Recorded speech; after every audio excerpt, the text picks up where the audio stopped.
Things off with our friends from Cayman Enterprise City. At 1 o'clock, the elections office joins us. Hey, we have an election coming up. And then, as the show rolls on, some of the political candidates will be our guests. Want to know who? Want to know how? Want to know when? Want to know why? We'll tell you. Stay tuned for Talk Today. Open 24 hours in Countryside. Talk Today is brought to you by Subway. Open 24 hours in Countryside, Anderson Square in Georgetown, and Centennial Towers in West Bay. And by the Ministry of District Administration, Tourism and Transport. Explore your history. Explore your land. Explore your sister islands. Radio Cayman's Talk Today, the Cayman Islands' foremost listeners' participation program. We ask our listeners to avoid statements or comments which are abusive, derogatory, malicious, or defamatory. Do not use any indecent language or make any statement which is false or misleading. Email talktoday@candw.ky or call 1-800-534-8255. Courtesy of Flow. Cayman's #1 network that connects you to your world like never before. Let your voice be heard. Once again, here's your host, Sterling Dwayne Ebanks.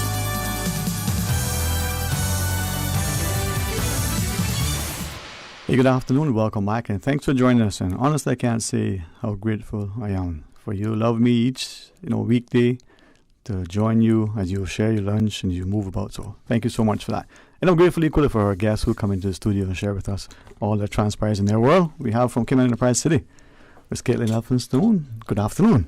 Hi, thanks for having us. Oh, it's always a pleasure. And finally, I get to publicly meet Mr. Paul Keane. How are you, sir? Very well, thank you, Sterling. Great to meet you too, finally. Finally, huh? It'd be like that lady who once saw me and she said, oh, it's you. She was so excited and she said, but you're sure? You're not. I said, no, it's my brother. He's handsome and tall. So at least you didn't give me that reception. Thank you, man. But, I look at how our economy over the years have been repositioned, how we see opportunities for employment as well as for economics. And when I look at what Cayman Enterprise City has been offering, it's remarkable investment in time and the physical dollars, the physical commitment, but the potential for future generations to benefit. I think that's an indication of what we have in store if we look down the line. So good stuff, man. Definitely. Yeah, and the idea behind the business design competition was really to kickstart some new businesses in Cayman and to really support and build that network. Mm-hmm. So we have volunteers like Paul here who are really helping, and a whole bunch of course instructors. It really takes a community to raise a child. It also takes a community to support a business and a new business venture. Mm-hmm. So I think that's been one of the most exciting things that we've done for with this competition. And that's the thing, when you look at the notion of your community engagement, the idea that you have not just been sort of a good corporate citizen, but you've been nurturing businesses, allowing students through internships. To think that a small sort of space, both in terms of geography and in terms of population, seems to have so much opportunity that is akin to a very globalized economy. Yeah, definitely. There's always something new happening and exciting projects happening in the zone, so we're happy to leverage that and really squeeze the most out of it so that we're giving back and really supporting that knowledge transfer. You know what? Kudos to you. And so from the perspective of the business design competition, I know we talked about it before. Maybe quickly, for people who don't know what it was or what it is, take us to where we are now, and then let's talk about it as to where we're going. Yeah. So we had this idea about a launch labs, about kind of how can we best support businesses and get them off the ground and get them running. I mean, a year ago today, we were all getting ready for lockdown or in lockdown, On house arrest? Yeah. So this whole program really developed fast. We were like, oh my goodness, what can we do to help? How best can we help? And what is the help that we can actually do that's going to make an impact?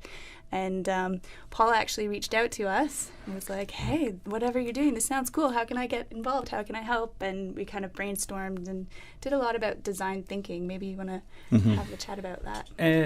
So I remember when the Launch Labs idea came out, and I had a background in innovation in a previous role, and in that role, it was my job to try and teach people, if they had an idea, how to develop it, how to validate it, and how to, if it's not going to be something that's going to hold water, to fail fast and pivot to something else. And so the whole idea, so you use this thing called design thinking, and it gives you a very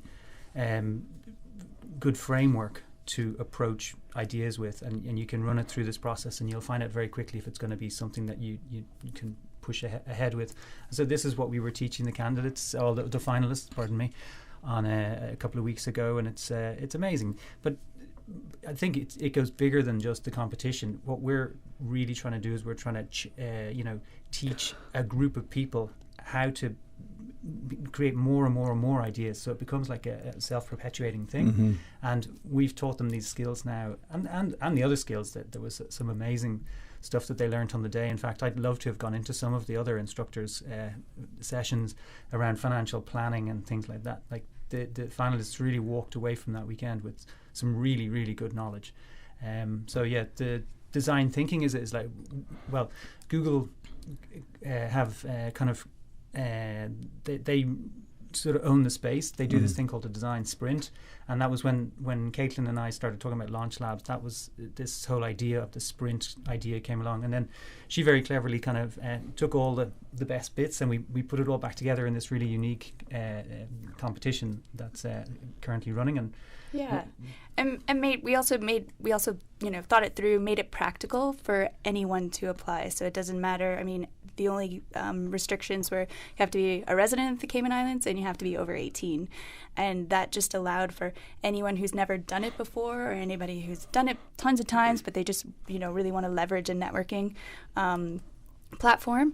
And so instead of doing a 1 week design sprint during the week, we were like, people have jobs to go to, they've got bills to pay, let's do it in intensive one weekend. And that just allowed more accessibility for more people to kind of get involved and actually do it. And when you first sort of broached this idea, but even looking collectively at all the other things that you have been doing through CEC, it shows what we can do if we are working for the greater good.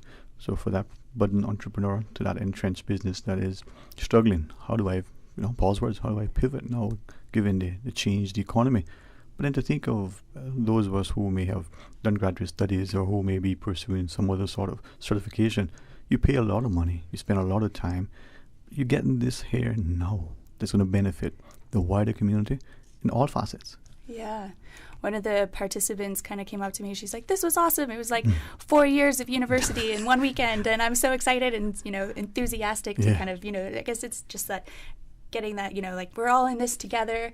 We can do it, that positive energy. And I think that was really important part of the process. It's more than a capstone course, Paul. It is encompassing the different resources and skill sets that we have here, leveraging that so at the end of the day, you grow your economy, organically, but you also encourage and nurture those who may have been a bit reticent.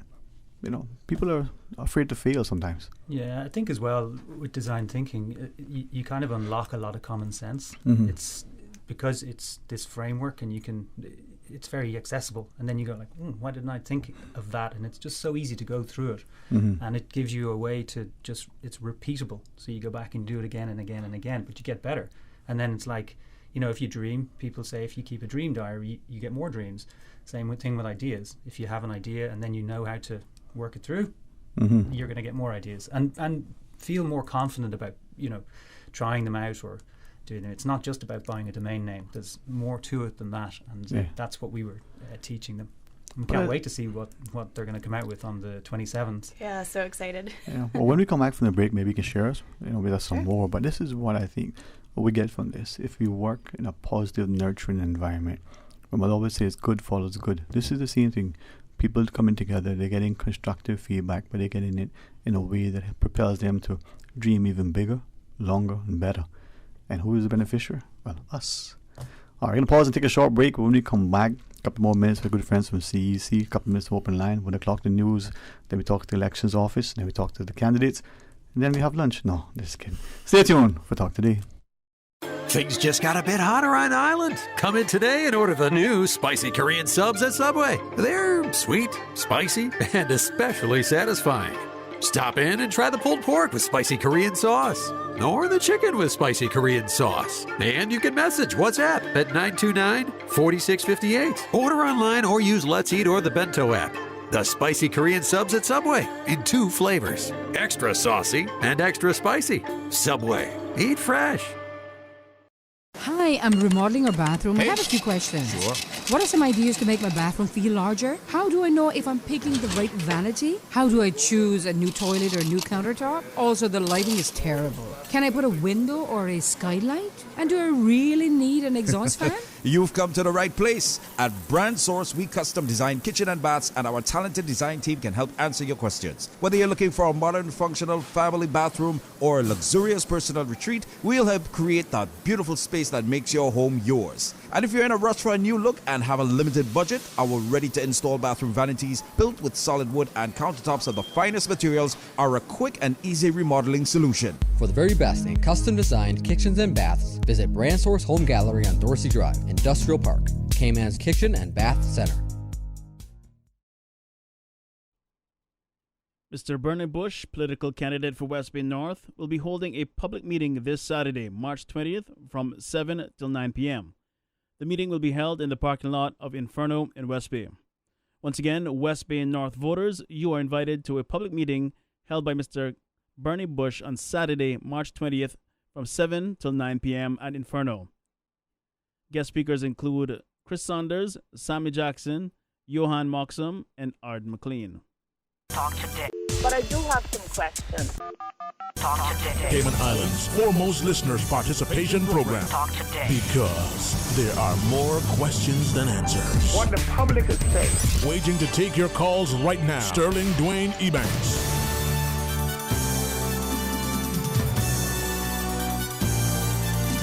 Hey, good afternoon and welcome back, and thanks for joining us. Thanks to Ms. Caitlin Elphinstone and to Paul Keane for joining us. When we think of business design competition, sometimes we may have a particular connotation. Sometimes when we examine it, we may realize that it was just a misconception as to what it is and what is intended. But competition, for some people, they think it's not collaborative. It's a winner-takes-all sort of thing. This is a little bit different because they're all winners. Yeah, and I think just having that design sprint kind of weekend with everybody together in the same room, we started a WhatsApp group and everybody's exchanging emails, and it's just been a really fun, collaborative environment. Exactly. So we'll see how it goes at the finals. Well, if I look at the calendar, it's the 15th to 25th as well. 15th from 25, carry 1 to add the 6. It's it's tomorrow almost. So what's going to happen? I mean, this is where we're at. You set the stage. We've got it down.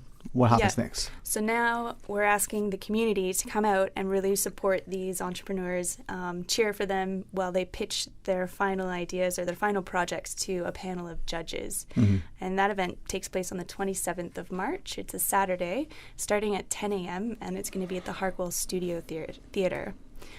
So make sure to come along, bring your pom-poms, and cheer on your favorite team or favorite project. But it's just a fun way, and I'm hoping that it'll be really inspirational to individuals that are attending.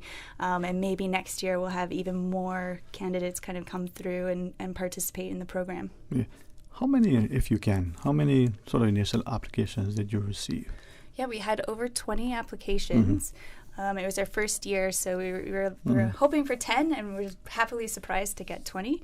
But we ran 10 teams through the competition.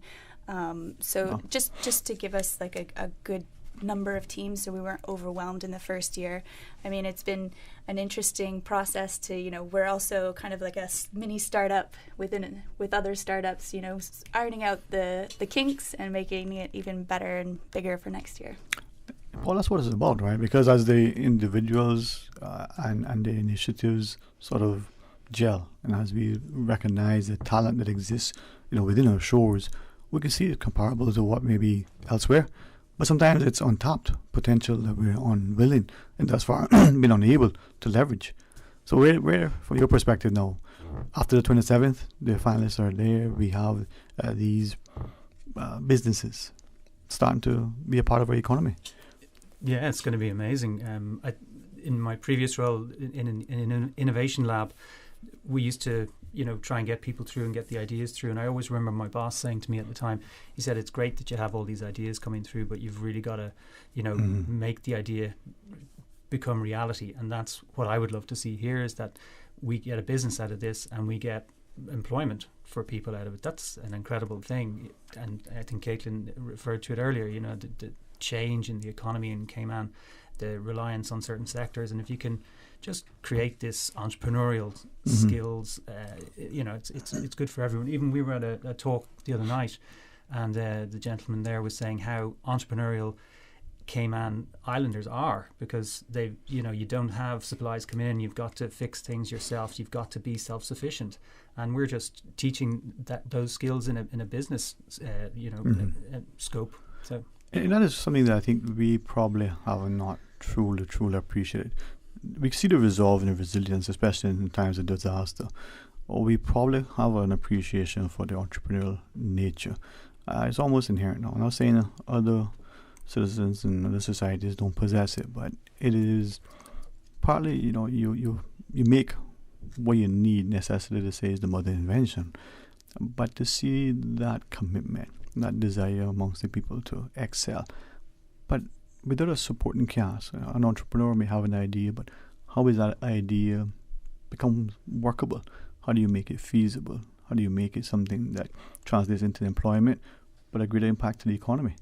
This design competition, the design sprint, I think has given many the ground that they need. Yeah, I mean, Cayman is this evolving ecosystem that's just getting bigger and better, and there's so many different moving parts. It's really great to see these teams come together, and for CEC just to be able to offer a platform. Here's the introductions, here's the network. Go. They do basically all the hard work to get their businesses off the ground and going. But if we can do just the help to connect someone with somebody else who can give great advice, or somebody who can teach them on something that they haven't learned yet, I think that's a great success. There's a support, but there's also the encouragement. You had this thing, and many of us, we are afraid to share it because, well, what if it's not a good idea? What if they laugh? I mean, we have these reservations. Here you have a supporting cast that, this is good. Let me help you make it better. Right, Paul? Yeah, and it's what you said there. People may laugh at my idea, and we're trying to show people, validate it. And don't get to the point where they're going to laugh because you've failed that one. You've pivoted, you've gone back, and you've done another idea, and then they go, wow. And I think as well that where business is at in the world, it's easier and easier to create software, and then you have the unique situation in Cayman, about IP, and that's not my area, but it's a really good ecosystem here for products like that. But I'm glad you mentioned that, because when we think of IP, the notion that this thing is yours, and many of us are afraid to share it because someone might take it. But if you take your intellectual property, we have an effective, amazing, simple, relative to some places, system to register that, to protect your interests. Yeah.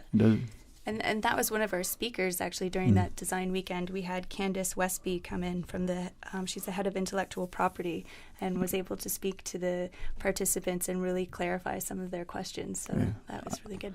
Another phenomenal resource within the civil service structure, and that helps the private sector, but the individual as well. If it's appropriate, I know on the 27th at the Harquail we'll get to see more, but could you give us, if it's possible, a little teaser of some of what you had to go through, of the 20 candidates, what they look like? What their projects are? Yeah, if you could share, even if the 10. Thankfully, I brought a little list to remember the 10 of them.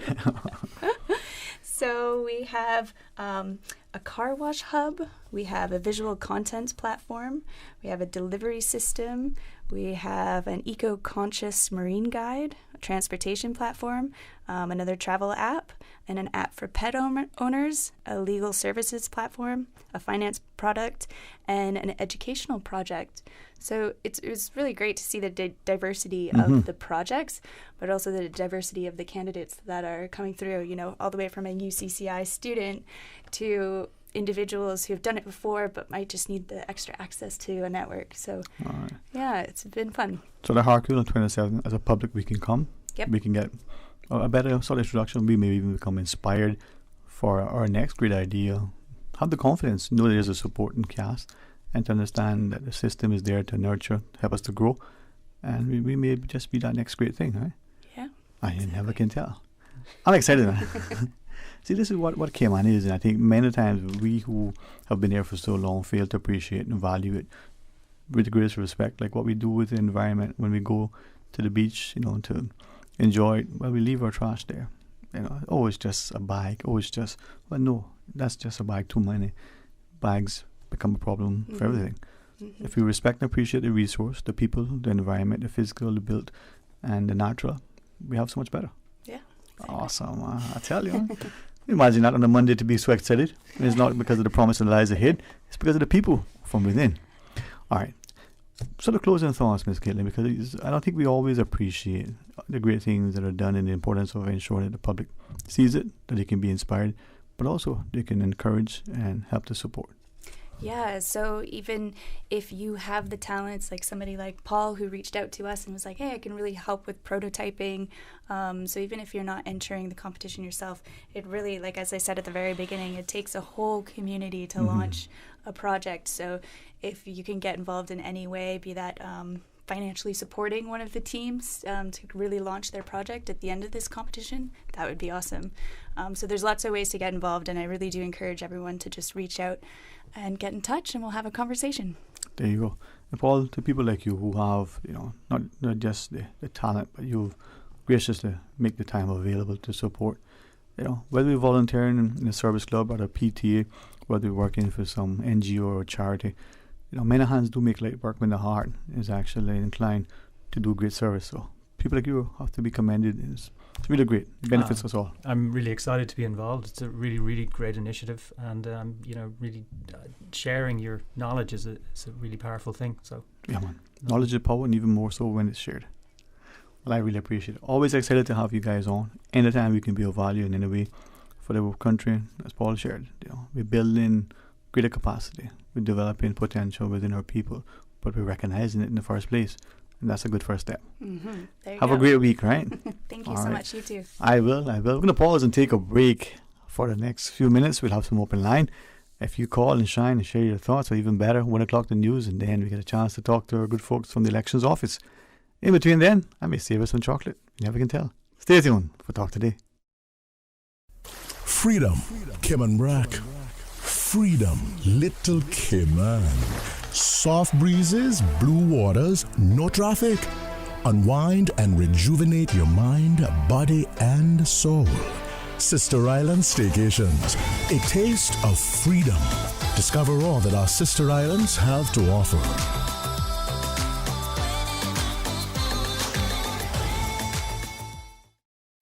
The Cayman Islands Chamber of Commerce Pension Plan. We're here for you. Are you aware of the performance of your pension plan? The Chamber of Commerce Pension Plan provides quarterly fund fact sheets for our members to stay informed with the plan's performance. For the year ended August 31st, various life cycle funds provided returns between 9.2% and 16.5%, and our all-in expense ratio is currently the lowest it's ever been, a record low at 0.72%. Visit chamberpension.ky to review our fund fact sheets. You can see the performance as far back as 10 years. Remember that pensions are a longer-term investment strategy. Focus on the long term rather than the short-term returns. The Cayman Islands Chamber of Commerce Pension Plan continues to perform for you.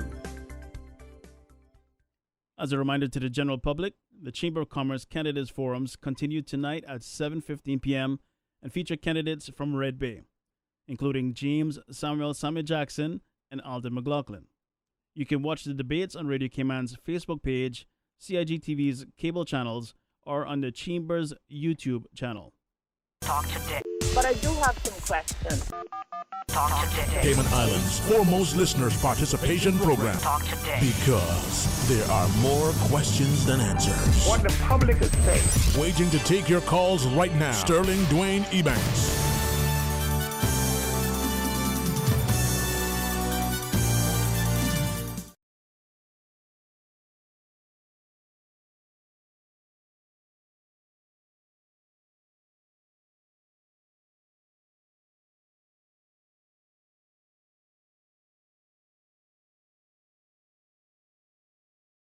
Within our society.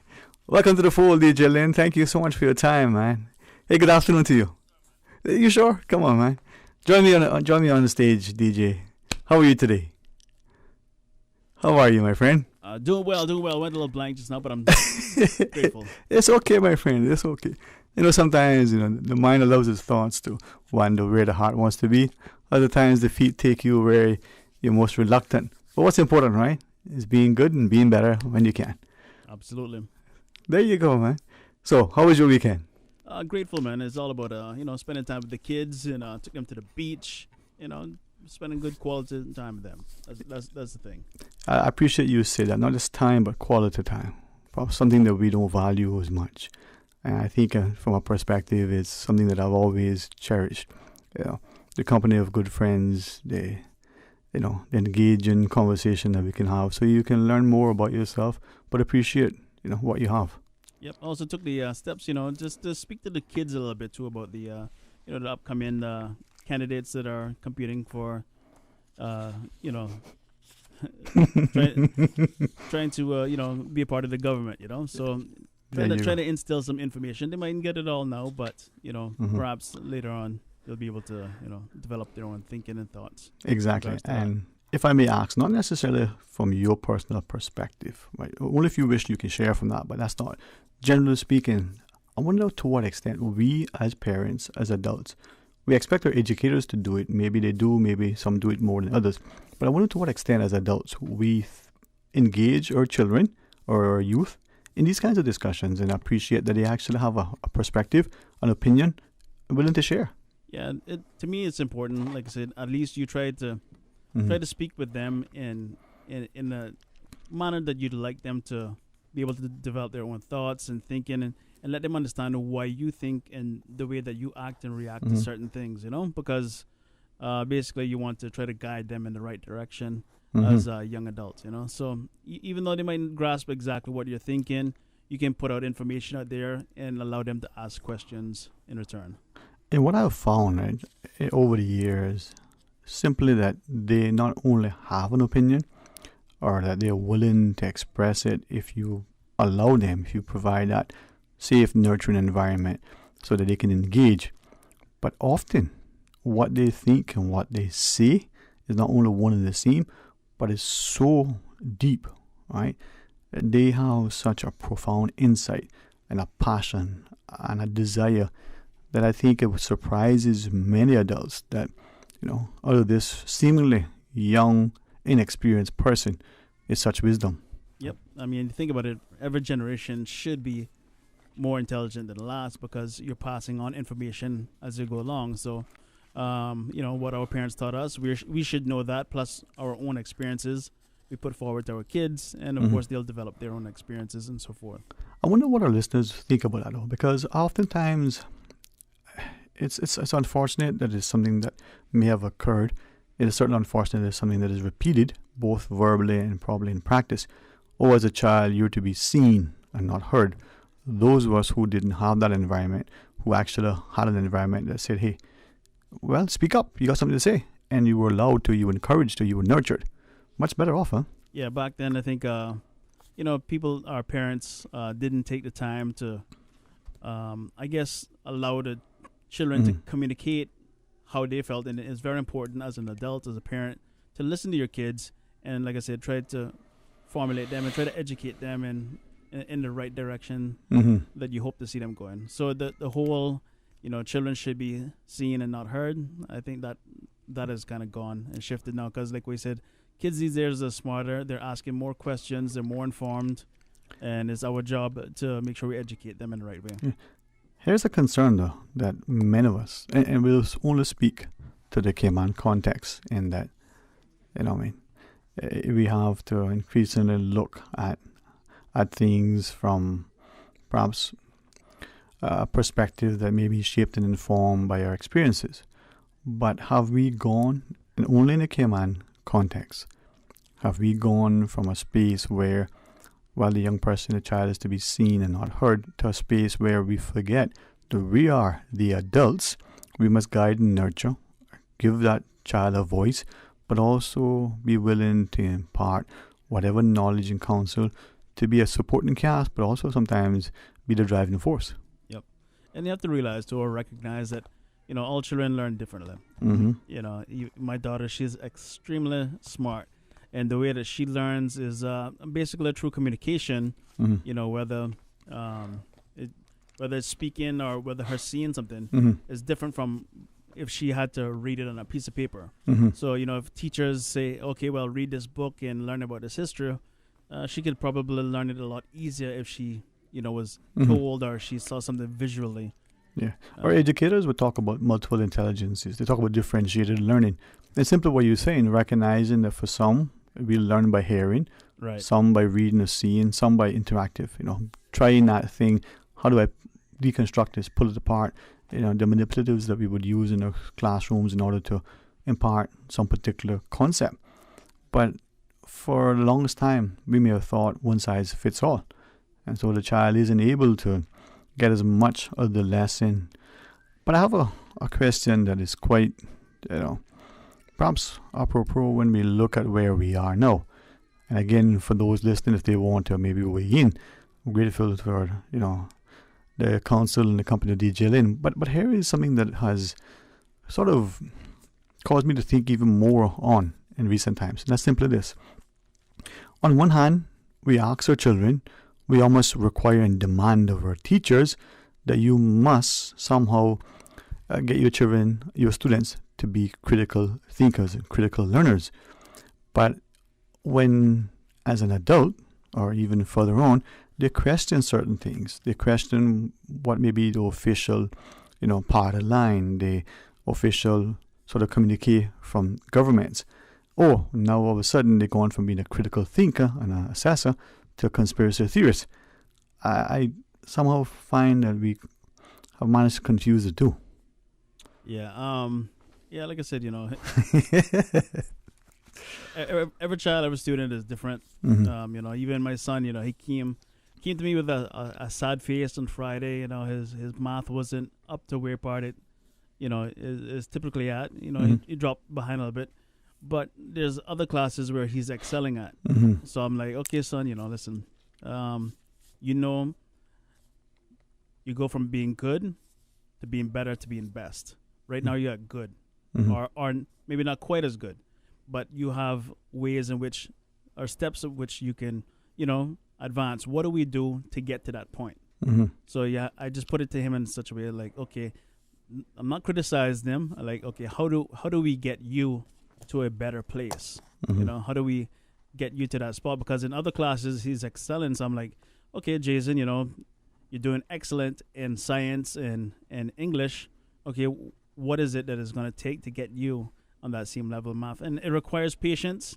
It requires guidance. And, so I just got to take it one day at a time. And it's hard as parents, too, because a lot of time you see these things, we don't know what's happening in the class. Mm-hmm. We just get a paper that's saying, your student isn't doing as good. How do we help them to get to where it needs to be? And a lot of time parents just say, you know what, let me just sign the paper and just send it off and just hope for the best. But it's kind of like the whole thing of expectations, right? And sometimes our unwillingness to nurture and guide, and other times our seemingly push and perceptions that we may have as a result of behaviors and societal norms. For instance, we've all heard the joke where the parent trying to determine what the child is doing, given the child's particular penchant of the day, and as a test, sort of a informal psychological profile that the parent engaged with the child, goes into the child's room, his son, and places 4 objects, a Bible, some money, some alcoholic beverage, and a gentleman's magazine, and concluding that if the child picks up the Bible, it's going to be a preacher or a teacher. If the child goes for the money, it's going to be a banker or something similar. If the child picks up the whiskey or the alcoholic libation, it's going to be a drunk. And if, of course, it gets the magazine, the child's going to be a womanizer and a philanderer and what have you. Well, as the child walks into the room, picks up the Bible, pops the money in the pocket, uncorks the whiskey bottle, has a slug, sits down with a magazine. All of a sudden, the parent realizes, whoa, not going to be a banker or a preacher or a womanizer or a drunk. In fact, the boy's going to be a politician. We see he got everything. Covered everything. Covered everything. I mean, so, you have to really look at it. My mother listened to that. She said, no, you didn't tell that joke on here, though. Or I didn't as well as maybe my brother could, but see, perceptions, right? and the inability to guide and to nurture and to ensure that we break stereotypes. All right. So the young lady who, is very gifted and skillful when it comes to swinging a hammer and, drawing or doing something that way back when would seem to be a man's world. We don't encourage and nurture her. And in fact, she has to feel that even today, she has to feel that she has to work twice as hard to be considered half as good. Or the young man who decides, I enjoy doing this thing. How can we make him be a strong fellow with a macho? Making him being, a sensitive individual with a sense of a strong emotional quotient, without him somehow being seen as less than manly. The connotations and the like that we ascribe to people, all because of, perceptions and misconceptions. But that's why we have you, DJ Lynn. Even behind the mic, you're handsome. All right, man. It's gonna be a good day. Can you imagine when Monday is a good day, what Friday must be like, man? You look with jubilant expectation. Yep, especially this coming Friday. It's like one day closer to payday, so even better. Well, even better than that. This Friday is, Ray Banker's the time to shine with the CYC. CYC. Yeah, he is someone that I think. What is the discussion of CYC this week? Mosquitoes. Mosquitoes. I know a joke about mosquitoes. I don't know if I can tell it. Well, you mean you don't know if you can tell it because you're not good at telling jokes? Tell it on air. Oh, that's what you mean. Since we're talking about education and mosquitoes and all that, so let's hear it. Little Tommy, he goes to school, and he comes back home and he complains to dad. He's crying, he's upset. It's okay, Tommy, what's wrong? Oh, I didn't do good on my spelling test. So okay, got a word wrong. Spelled the word cow wrong. So dad gets upset, goes down, speaks to the teacher now, and says, what is, you got it, my son spelling these big old words, these big old things like cow. I said, man, make him spell something smaller like mosquito. See? Perception. So yeah. So that's my little joke, and probably Yeah, no. I actually wanted something smaller like mosquito. Mr. Coney has mentioned that joke to me in the past, and every time he tells me, I laugh even harder. Because again, we need to move. Yeah, see what I did there? Oh no, but I think where we have perhaps not advanced enough. We've not found a way to embrace all that is here. And sometimes the people who are new to our shores are the first to remind us of what we have. Not just the blessings nor the bounty, but the beautifulness that is the people and the space. And I think if we draw closer, find a way to unite our strengths, we'll recognize that we are more alike than we are different. And this is a great time to reflect on that, because the politicians, as much as I probably do more than anybody else, as much as we jest and make fun of them, as much as they give us the fodder to do so, let's hold them accountable. Let's give them the responsibility and authority to do it. But us as a society and as voters in particular, don't shy away and only step to the fore at election day when we go to the polls. Let's pull them aside, because we know them more than likely. We went to school with them. Our children play with their children. They are our neighbors. And we are not like other places where, and hopefully it doesn't come that way with this approach to make urban commanders of our police, or to put a military in place to punish, and that's just a personal thing I got there, right? But it's putting a society in a position where we're divided, and we don't have to surround our people, our politicians and the like, with armed security because we become an unsafe place. But equally, because they in their own minds have become so arrogant and condescending that they think that's a position, of status and power. What a beautiful place with humility, my friend. All right. Yep. To the news break. Alrighty. Well, you got something to say? We want to hear it. Stay tuned for Talk Today. Continuing the Caymanian tradition. Let Cora keep my ground so clean. The heart and soul of the Cayman people. Thank you for keeping the culture alive. Spread the news every day. From East End to Georgetown, down into West Bay. Radio Cayman in the Cayman Islands. Today's biggest news. Radio Cayman. It's only 2 species that we have, on the island. Your voice, your choice. It is in the best interest of the people of these islands. Local, regional, international. This is Headlines from Radio Cayman's newsroom. Today's biggest news. With your latest headlines, I'm Shanda Gallego from Radio Cayman's newsroom. Government reported the results of 624 COVID-19 tests on Friday. 5 came back positive, all travelers tested as part of routine screening. By the end of the day, Friday, more than 21,000 people had gotten at least one COVID-19 vaccine in the Cayman Islands. Turning to international news now, Germany, France and Italy have halted rollouts of the Oxford AstraZeneca vaccine after a series of incidents in Europe involving blood clots. They join several smaller European nations who have halted vaccinations as a precaution while checks are made. The World Health Organization, WHO, has said there is no evidence that the incidents are caused by the vaccine. The Catholic Church does not have the power to bless same-sex unions. The Vatican office responsible for doctrine has said it is, quote, impossible for God to bless sin, the Congregation of the Doctrine of the Faith said on Monday. But the CDF did note the positive elements in same-sex relationships. In October, Pope Francis said in a documentary that he thought same-sex couples should be allowed to have civil unions. And Sacha Cohen, Carey Mulligan, Olivia Colman and Sir Anthony Hopkins are among the British stars nominated for this year's Oscars. Vanessa Kirby, Gary Oldman and Riz Ahmed are among the other UK nominees. It is also the most diverse Oscars ever, with 9 of the 20 acting nominees from ethnic minority backgrounds. And 2 women were nominated for Best Director, the first time more than one woman has been shortlisted for that prize in the award's 93-year history. Those are your latest headlines from Radio Cayman's newsroom. I'm Shanda Gallego. For the latest in news and information, follow Radio Cayman on social media, Facebook, Instagram, Twitter. Download the Radio Cayman app or log on to our website, radiocayman.gov.ky.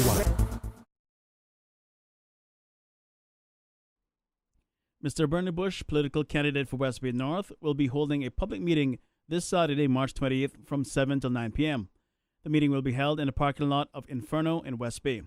Once again, West Bay North voters are reminded that you're invited to a public meeting for Mr. Bernie Bush on Saturday, March 20th from 7 to 9 p.m. at Inferno. Guest speakers include Chris Saunders, Sammy Jackson, Johan Moxham, and Arden McLean. Talk today. But I do have some questions. Talk today. Cayman Islands' foremost listeners' participation program. Talk today. Because there are more questions than answers. What the public is saying. Waiting to take your calls right now. Sterling Dwayne Ebanks.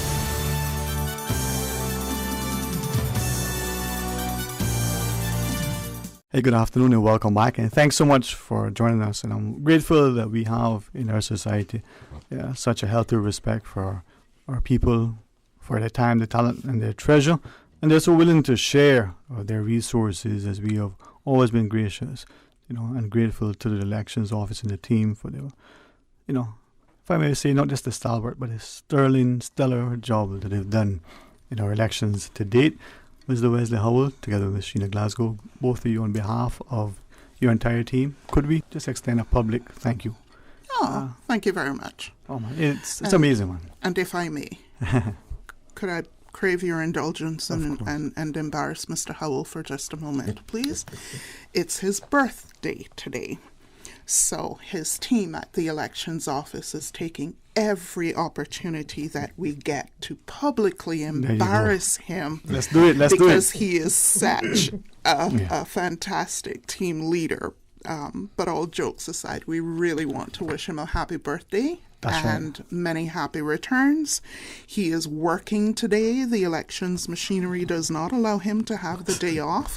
So we do these little things like embarrass the man publicly. Well, let's do a good job. And give job. him all of our best wishes. Let's do a better job. And God blessings. Amen. But today, someone very near and dear to me that I love her dearly, she celebrates her birthday as well. So I won't embarrass her too much because she's not listening. But I just put her age a fraction of Mr. Howell, so let's just put it that way. So let's embarrass him as Glasgow much, but let's just you guys sing happy birthday to come on. Now, Sterling, I didn't say a word about singing. No. You said you want to embarrass him. Yes, but I didn't mention the word singing. So come on. Now I'm going to be embarrassed. Yeah. Well, hey. No. See, we're going to share it together. Oh, goodness gracious. So we can do it in Spanish? Mr. Howell, I put my foot in it this afternoon. Hey, this is my brother. I have his back. So if we can do this job, let's do it properly. Come on, DJ Lane, let's sing Happy Birthday together for Mr. Howell. Ready? Come on. Happy birthday to you. Come on. Happy birthday to you. Happy birthday, Wesley Howell. Happy birthday to you. Thank you. Okay, what's the next stanza? Howell. Listen. If in this society we ever forget one thing, let's never forget the beauty of friendship, of love and laughter, and living together. Most definitely. So, Most definitely. again, happy birthday. I wasn't going to say anything publicly, but hey, if a lady leads, even if it's salsa, you should follow, right? In step. I did warn him. But anyway, back to business. Back to business. Well, yes. Thank you for allowing me to do that. I am most honored. In fact, if you had not done that, I think we would have missed something good. I can see Joel Wilson doing something with that song. No. I'm just saying. But today is the 15th, right? Yes. Elections is, a month hence, so to speak. Thereabouts. 29 days. Yeah. There we go. And I am so grateful that we were talking with DJ Lynn earlier, that I grew up in a household where our parents spoke to us about politics. Mm-hmm. When it was time that I could become eligible to vote, Mm-hmm. I don't know about anybody else. Honestly, I don't. But it was like, for me, the greatest thing. Yes. Yes. I got registered. I knew what I had to do. It didn't seem very difficult. I think I just went down. Oh, you Miss Carly's son? Okay. No, just kidding. It was in, the proper paperwork. It was accessible. Mm-hmm. So we've gone through the process. Now we need to go to the polls and we need to make it work. So help us to know. Absentee ballots. There was, Mr. Howell, even though it's your birthday, you have to work. So. No, most definitely. So last week, Monday, and that just seems longer than that, but it was last week Monday, we started issuing postal ballots, and we issued 90 ballots on the first day, and that's for all electoral districts with the exception of Cayman Brac, West, and Little Cayman. So every returning officer had some ballots to issue, and they've been regularly issuing ballots since then, almost on a daily basis. So we continue to issue ballots up until the 7th of April. That's our deadline for cutoff. And I'm really excited to say that we've gotten the support of the cabinet through a recommendation that I made to utilize commercial courier to send the ballots out and to prepay for the return of the ballots to us. And that's, the primary concern there is that there are many countries that we don't have commercial air flights to, and our borders technically remain closed. And there's some countries that it's very difficult to get mail, even express mail, to and from. So this is one of the means that we can ensure that individuals are able to exercise their democratic right and to vote via postal means when they're overseas. Okay. And happy to say they're already coming back. We have some local ballots that have already been returned, as well as some return ballots from overseas via the prepaid courier DHL. So that's, considering we just made the first issuances on Monday, that's fantastic that we're starting to get them returned already. You just answered the question, but I want to ask it specifically and directly, because people were talking about cost. You just said prepaid courier. So before we ask how the process, is there a difference between mobile voting and postal ballot, but once a ballot has been received, and it's gone by courier from Cayman and it's been returned from wherever it's sent back to Cayman, there's a cost. It's not being, for free. Who bears that cost? So that cost now is being borne by the elections office. Okay. So when we send out the ballot, we include a prepaid return slip and a document with instructions as to how they go about notifying DHL, who won that tender, that they have a document to return to us, so that it is really at no cost to the voter. And like Ms. Glasgow shared, last week we were receiving ballots back that we sent out earlier in the week, so it is working. It is working. Great. And so if there was an cost, you remove that. The person just needs to make the application. Once they receive it, they do what it is, the instructions are there, they send it back. It's convenient. All right. Mobile voting and postal ballots, are they the same? What's the difference? Is it necessary to differentiate? So both are a form of absentee voting. The way that our legislation has evolved over time is that if you are within the Cayman Islands and there's no travel involved, then you cannot vote by post. You have to vote by mobile. And mobile we have two flavors of. So for persons who are not as able, we have a mobile system where the entire mobile station, polling station, that is the presiding officer, the two poll clerks, the agent for the candidates, the police officer who's providing security, and law and order services will actually go to the home, to the hospital room of the individual, and they will cast their vote in secret there at that time. When they're finished, they'll drop it into a box that's then sealed up, and they move on to the next person.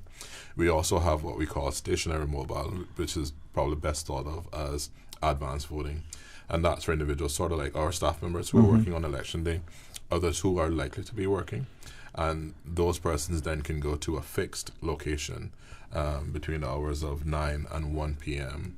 On the days for which we're offering that mobile service, and they can then cast their votes there at a polling station that looks very much like the polling station on election day, except that they're doing it quite a bit early. So next week, 22nd to 26th, we have our first tranche of mobile voting, and then we repeat that process again on April 8th and 9th. And the reason for that is that we have some voters who are coming on as new voters on the 1st of April. The deadline for application is the 6th of April for both mobile and postal voting. So we issued the last set of postals on the 7th, and then mobile voting on the 8th and the 9th. We're also working with Dr. Williams and Dr. Lee, the public health team, in relation to mobile polling for those in isolation. But for that, I can say that the way that the Elections Act is written, if you're away or likely to be away on polling day, you can request postal ballots. So for anybody traveling around the end of this month, first week of April, that will likely be in isolation at that time, my advice to them, and we've put this in writing to those who've already written us, is that go ahead and apply for a postal ballot while you're overseas. We can send it to you. You can send it back at no cost to you. And that way, if you have a positive PCR test, you're not able to travel, you're still able to vote.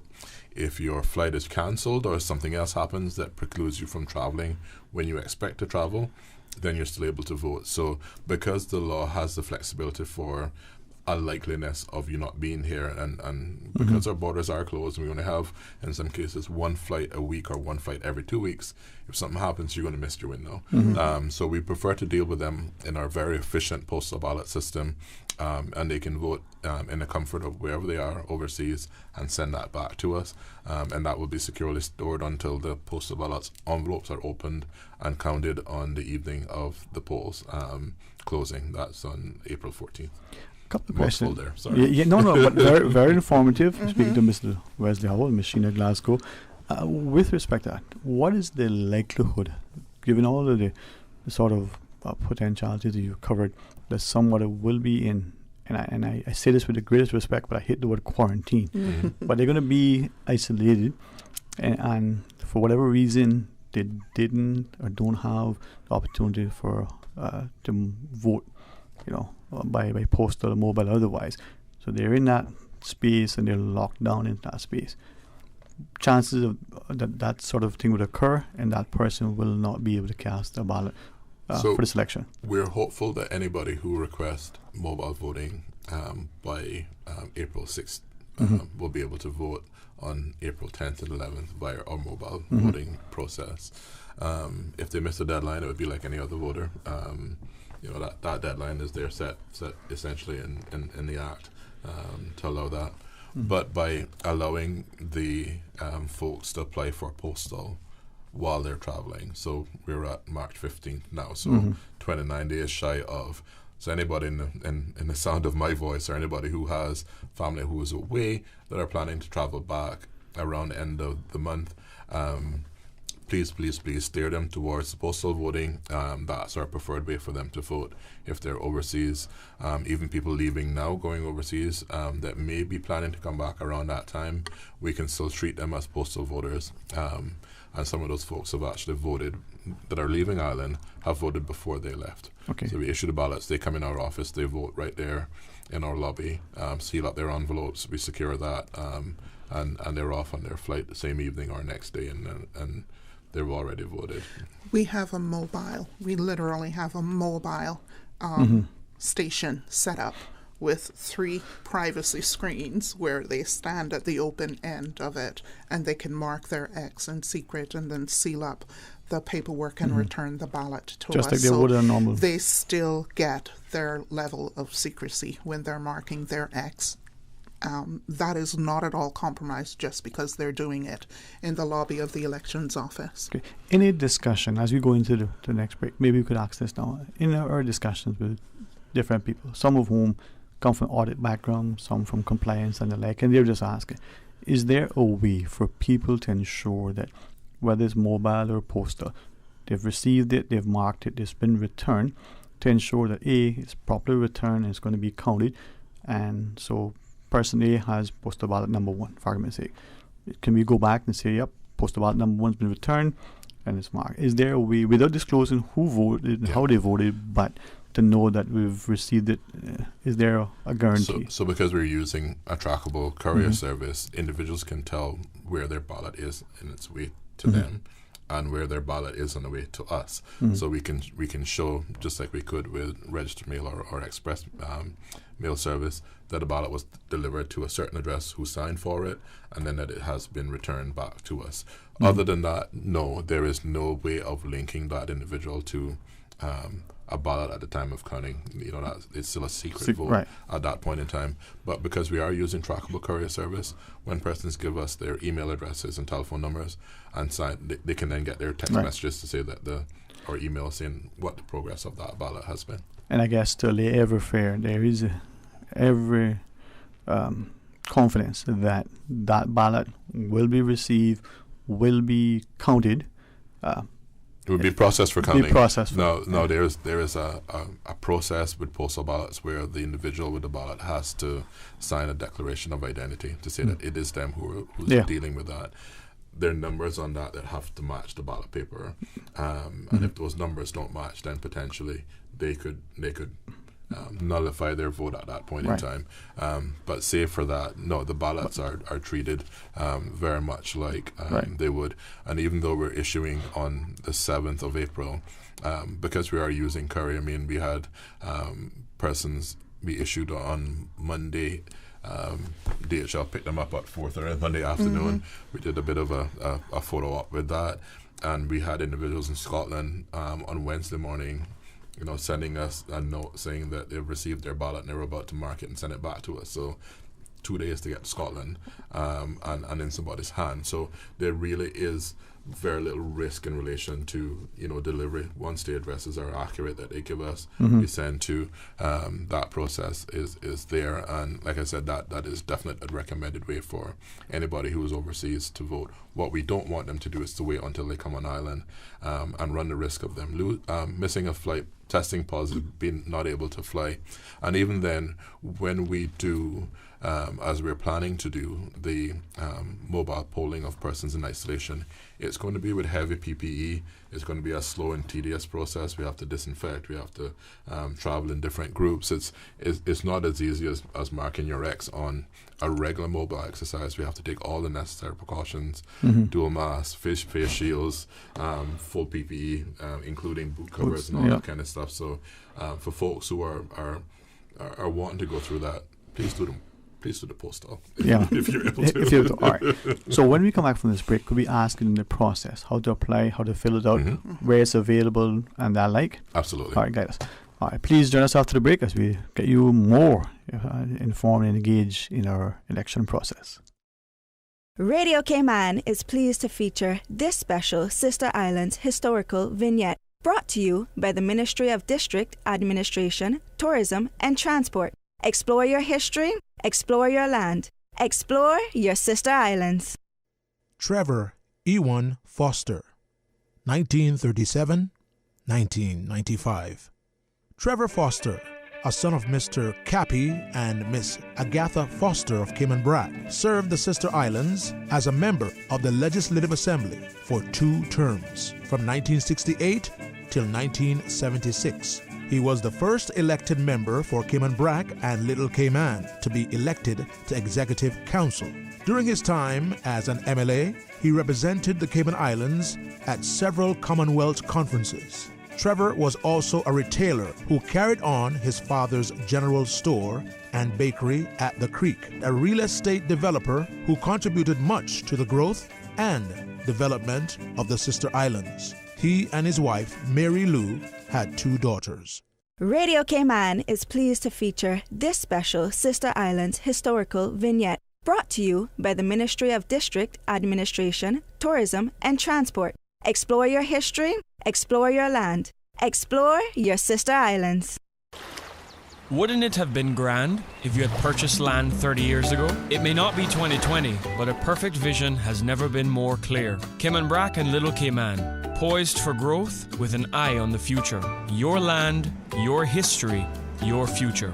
Discover all that our sister islands have to offer.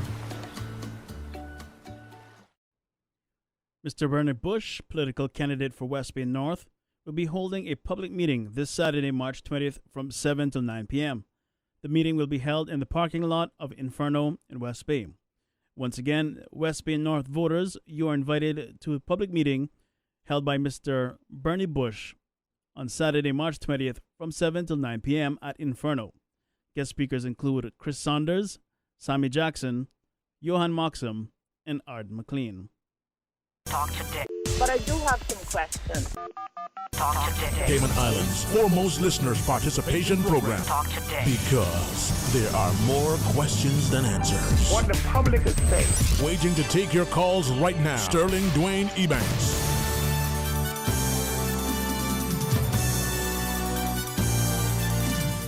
Hey, good afternoon. Welcome back. Thanks for joining us. Thanks too to Mr. Wesley Howe, Machina Glasgow, and the opportunity now to engage us further in our elections process.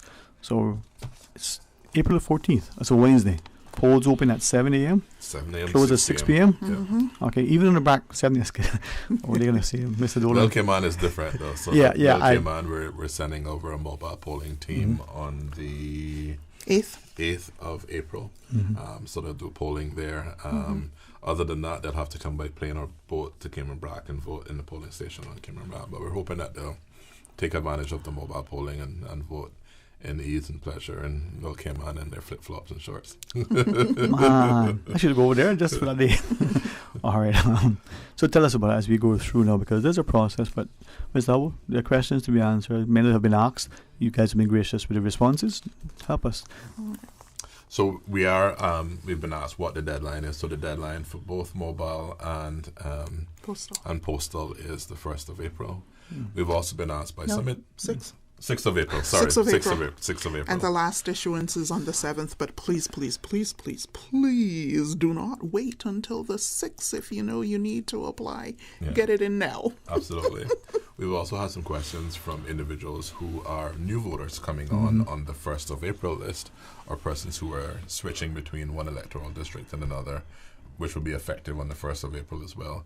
Even though those persons have already applied for postal and even mobile, we won't be able to deal with them until the 1st of April.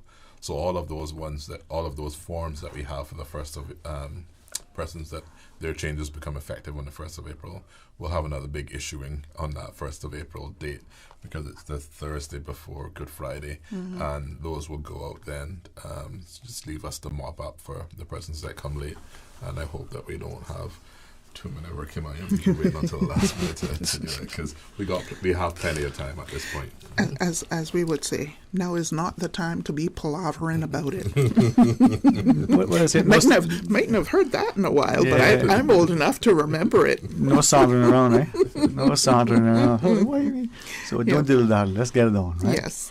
All right. So we recognize technology exists, and people can now go online to do much in terms of filling out requests and so on.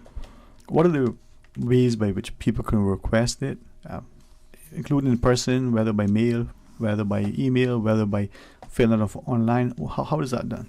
So mobile voting, in particular, we have folks bringing in applications for their family members.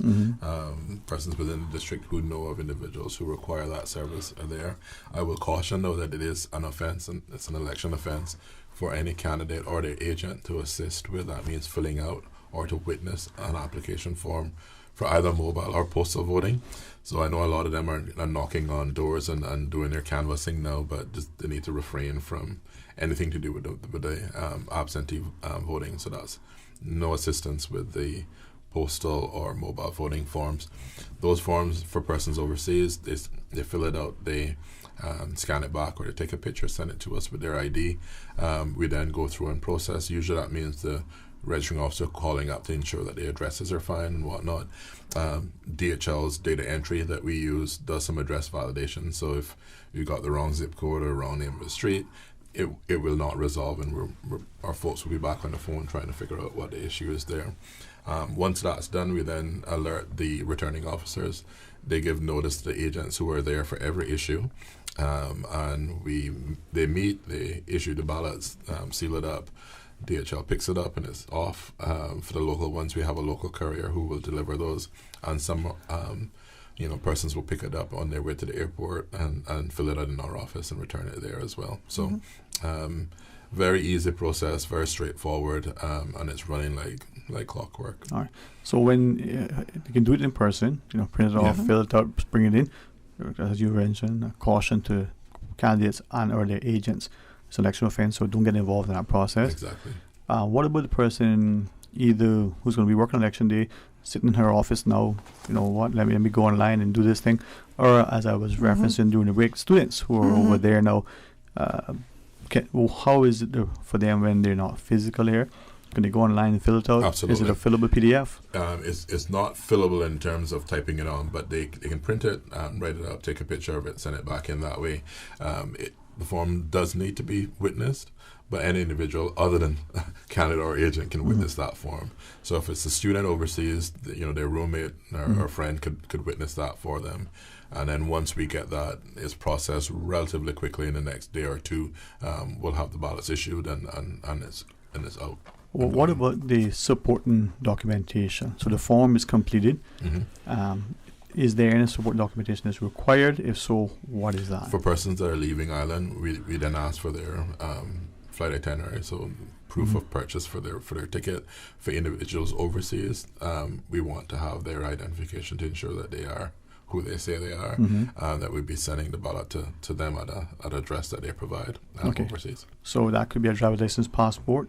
Yeah, student ID. Yeah, so any sort of card. voter ID or or if they already have their voter ID card. Yeah. So a person, so a Caymanian who's overseas for whatever reason has the voter ID card, that's sufficient. Absolutely. Okay, so any kind of official ID. Yeah, absolutely. Witness. Okay, sounds in the face with you've covered all the bases. And I mean, every day this week we got our targets next week. We started triple timing because we're issuing postal ballots during the daytime.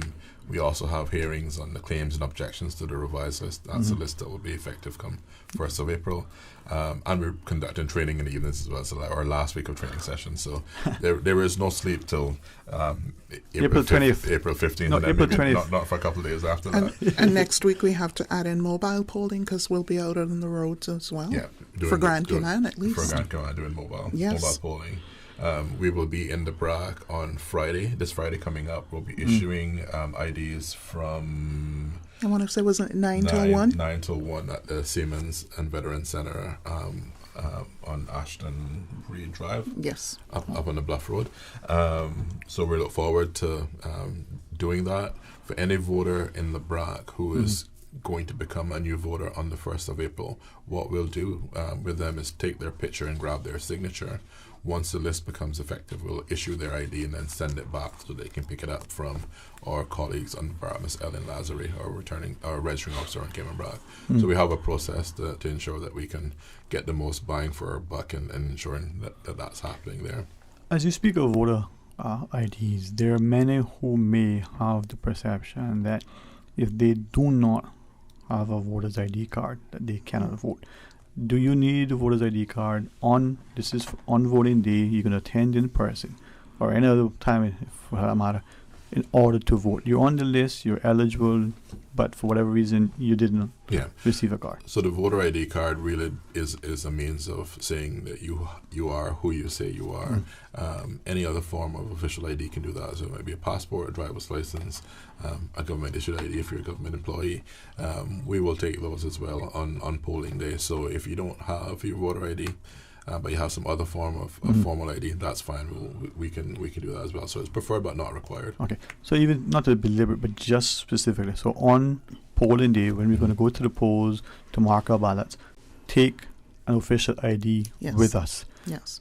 Whether it's the ID, voter's ID card, or some other. Absolutely. Take that. You may be required to show it, but if you aren't, so take an official ID. Okay. We would like to say we continue to know everybody in Cayman, right. but the truth is we really don't. So an election office official may ask on polling day to see your ID to ensure that you are who you say you are when you're turning up to cast your vote. So that is why we are asking, please bring some form of ID, some form of official ID, even if it's not your elections ID card. Okay. Because we want to make sure that the people who are casting their votes are eligible to. As a supplementary, in addition to the elections officials, we know that in the polling booth, the candidates, they're people, they're the agents and the like.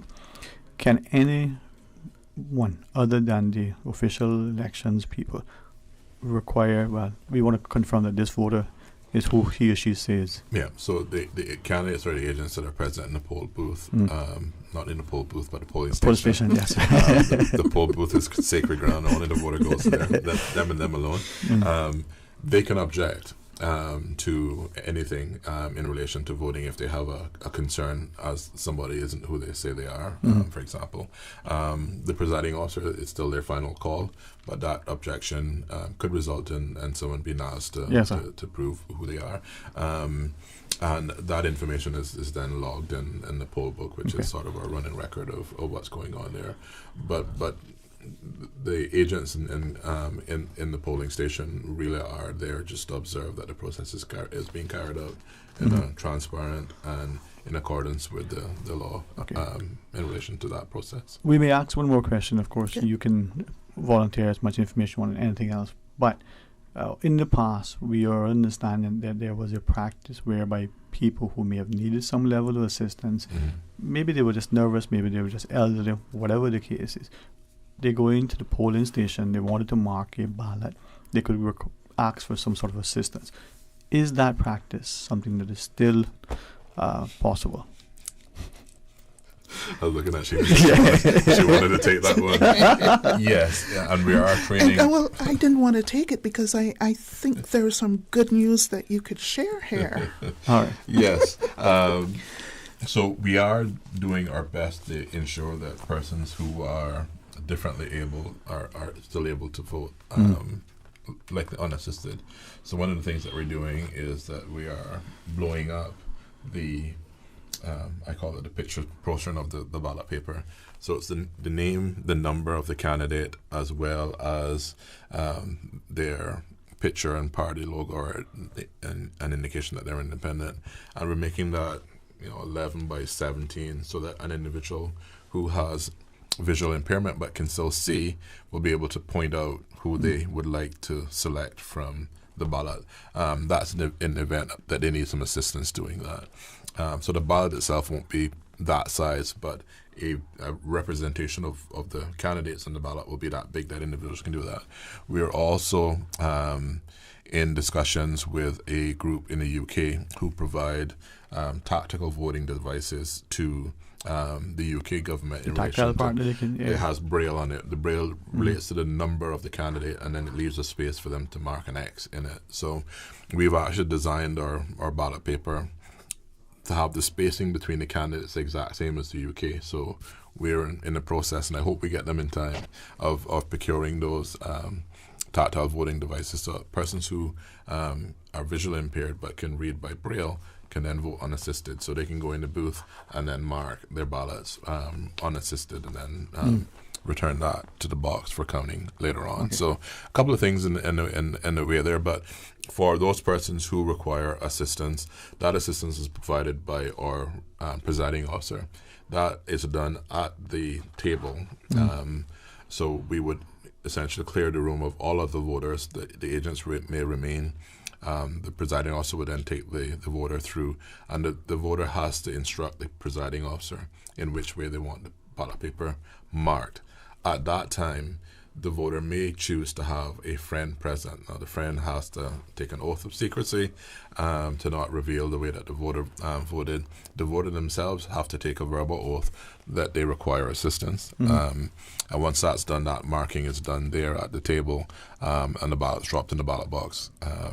But it's then done, sort of transparently, but still with a view of making sure that the voter's intent is known to the presiding officer, not to the rest of the room. Okay. Yeah. And just for emphasis, in that case, the voter indicates candidate B, picks the person. The elections official, the presiding officer, marks it. Yeah. The friend who's there can witness the voter's argument, said, I want to vote for candidate A. Yeah. And the presiding officer, in fact, marks candidate A. The friend who's there to assist, to observe, to validate, whatever, is there any sort of requirement that friend has to have voted before or had not voted yet? So the friend can't be a friend for more than one person. That's the thing. So we had some professional friends in the past. Yes. The same person would observe, multiple persons voting. We thought that was very unusual. So we were able to convince the cabinet and the LA that shouldn't happen. So no professional friends? No professional friends. So one friend per voter who requires assistance. And that's to ensure that process still remains as secret as it can be in relation to that particular way of voting. And with that friend, is there a requirement that friend should have already voted and then do that, or can the friend assist and then go vote? No additional criteria. So you can vote and then come help a friend, or you may have not have cast your ballot yet and still help the friend and come back and cast yours. Yeah. Okay. I did that to Bill because we had sort of a question from a listener that was sort of asking, what if you have a spouse who, for whatever reason, can't read, can't see very well, can the spouse, in this case, maybe it's the husband, wife, but can the other spouse mark the box properly for the spouse, so just ensure that it's not a spoiled ballot? We would answer it, but I just want specifically so ask definitely it. no. So there's no sort of voting by proxy in Cayman. The elections law makes it really clear that the person who is there as a friend is not able to speak on behalf of the voter. So the voter really does need to be able to share with the presiding officer what way they want that ballot marked. So for candidate B or C, whoever that voter wants, they have to point, speak, show in some way that it's clear to the presiding officer who that candidate, who that voter wants to vote for. To the question on the WhatsApp, the answer was, listen, just as the same. So do that. Okay, fair enough. Yeah. We are always gracious and grateful, hopefully. We're certainly gracious. Any other questions, any other points you want to ensure that our listeners hear while you're here now? So those key deadlines are it.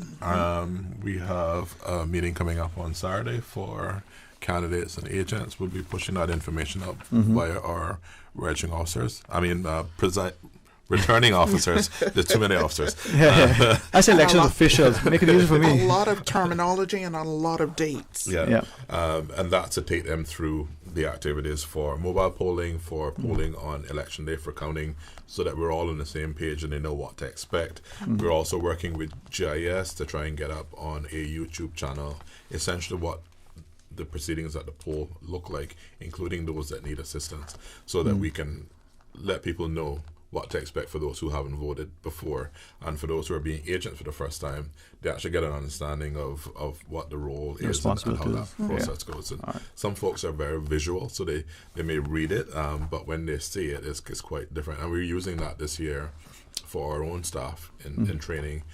They can log on to the Degreed platform with Civil Service College, and run through that. It's questions at the end to make sure they didn't fall asleep in the middle of it.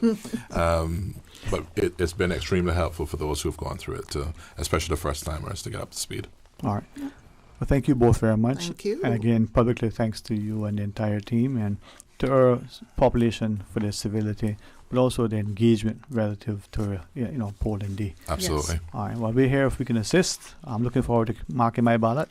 I wanted 18, but I have a set for 1. That's another conversation another time. All right, we're going to pause and take a break. We have a candidate who's going to come in to chat with us when we return. All right. Who is it?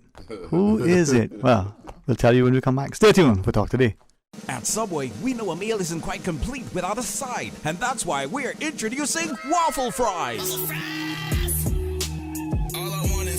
Subway's waffle fries are oven-baked softness with extra crispy edge, giving a satisfying taste to be enjoyed as is or in any of Subway's dipping sauces. Order waffle fries as a side item for $2 or make it a meal deal with any sandwich or salad with a 20-ounce drink and waffle fries for an additional $3 or a 30-ounce or bottle drink and waffle fries for an additional $3.50. Subway, eat fresh. Making a dent in traffic congestion is everyone's responsibility. This March 22nd to the 26th, join your community for Car Free Week, a countrywide initiative by the Ministry of Commerce, Planning and Infrastructure, carpooling, cycling, public transport. Join a park and ride program, or perhaps working from home. Your boss will understand. Visit energy.gov.ky for more information for park and ride options. Take the Car Free Pledge and enter into the raffle. Traffic may stand still, but the Car Free movement is moving ahead. Join your community. Take the pledge March 22nd to the 26th.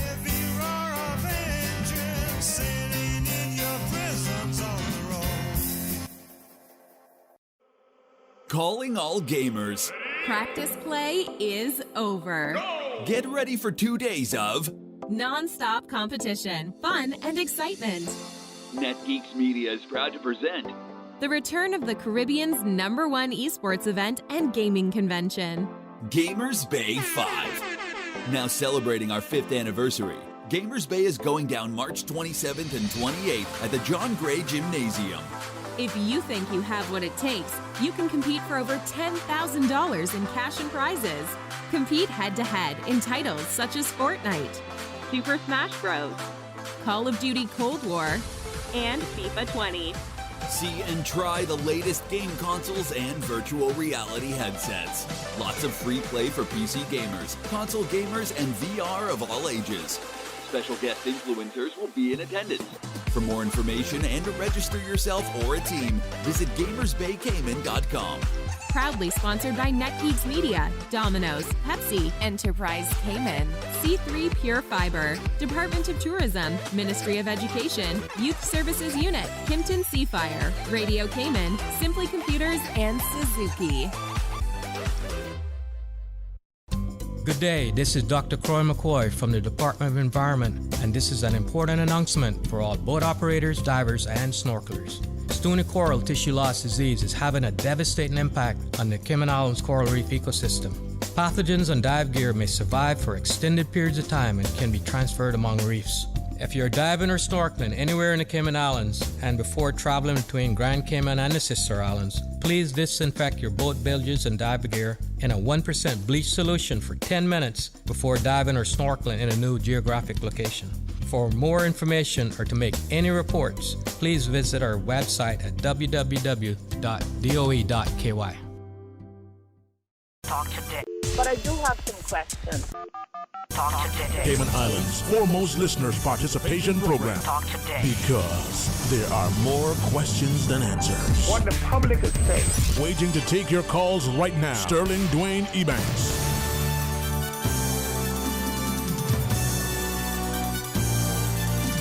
Hey, good afternoon and welcome back. Thank you for joining us. And in the studio now, candidate for Prospect, Mr. Michael Miles is our guest. Good afternoon, sir. How are you? Thank you, Dwayne. Appreciate you inviting me. Always an honor, man. It's a pleasure. And it gives the public a chance to hear directly from our candidates. Really, Cayman has always been the leader in ensuring level of unfettered access. So absolutely. And I've been on OC's show a couple of times now. I'm trying to do the radio talk show scene as often as I possibly can, and just to make sure that I'm available to answer people's questions and have people understand what I'm standing for, and certainly what my platform is going to be about. Mm-hmm.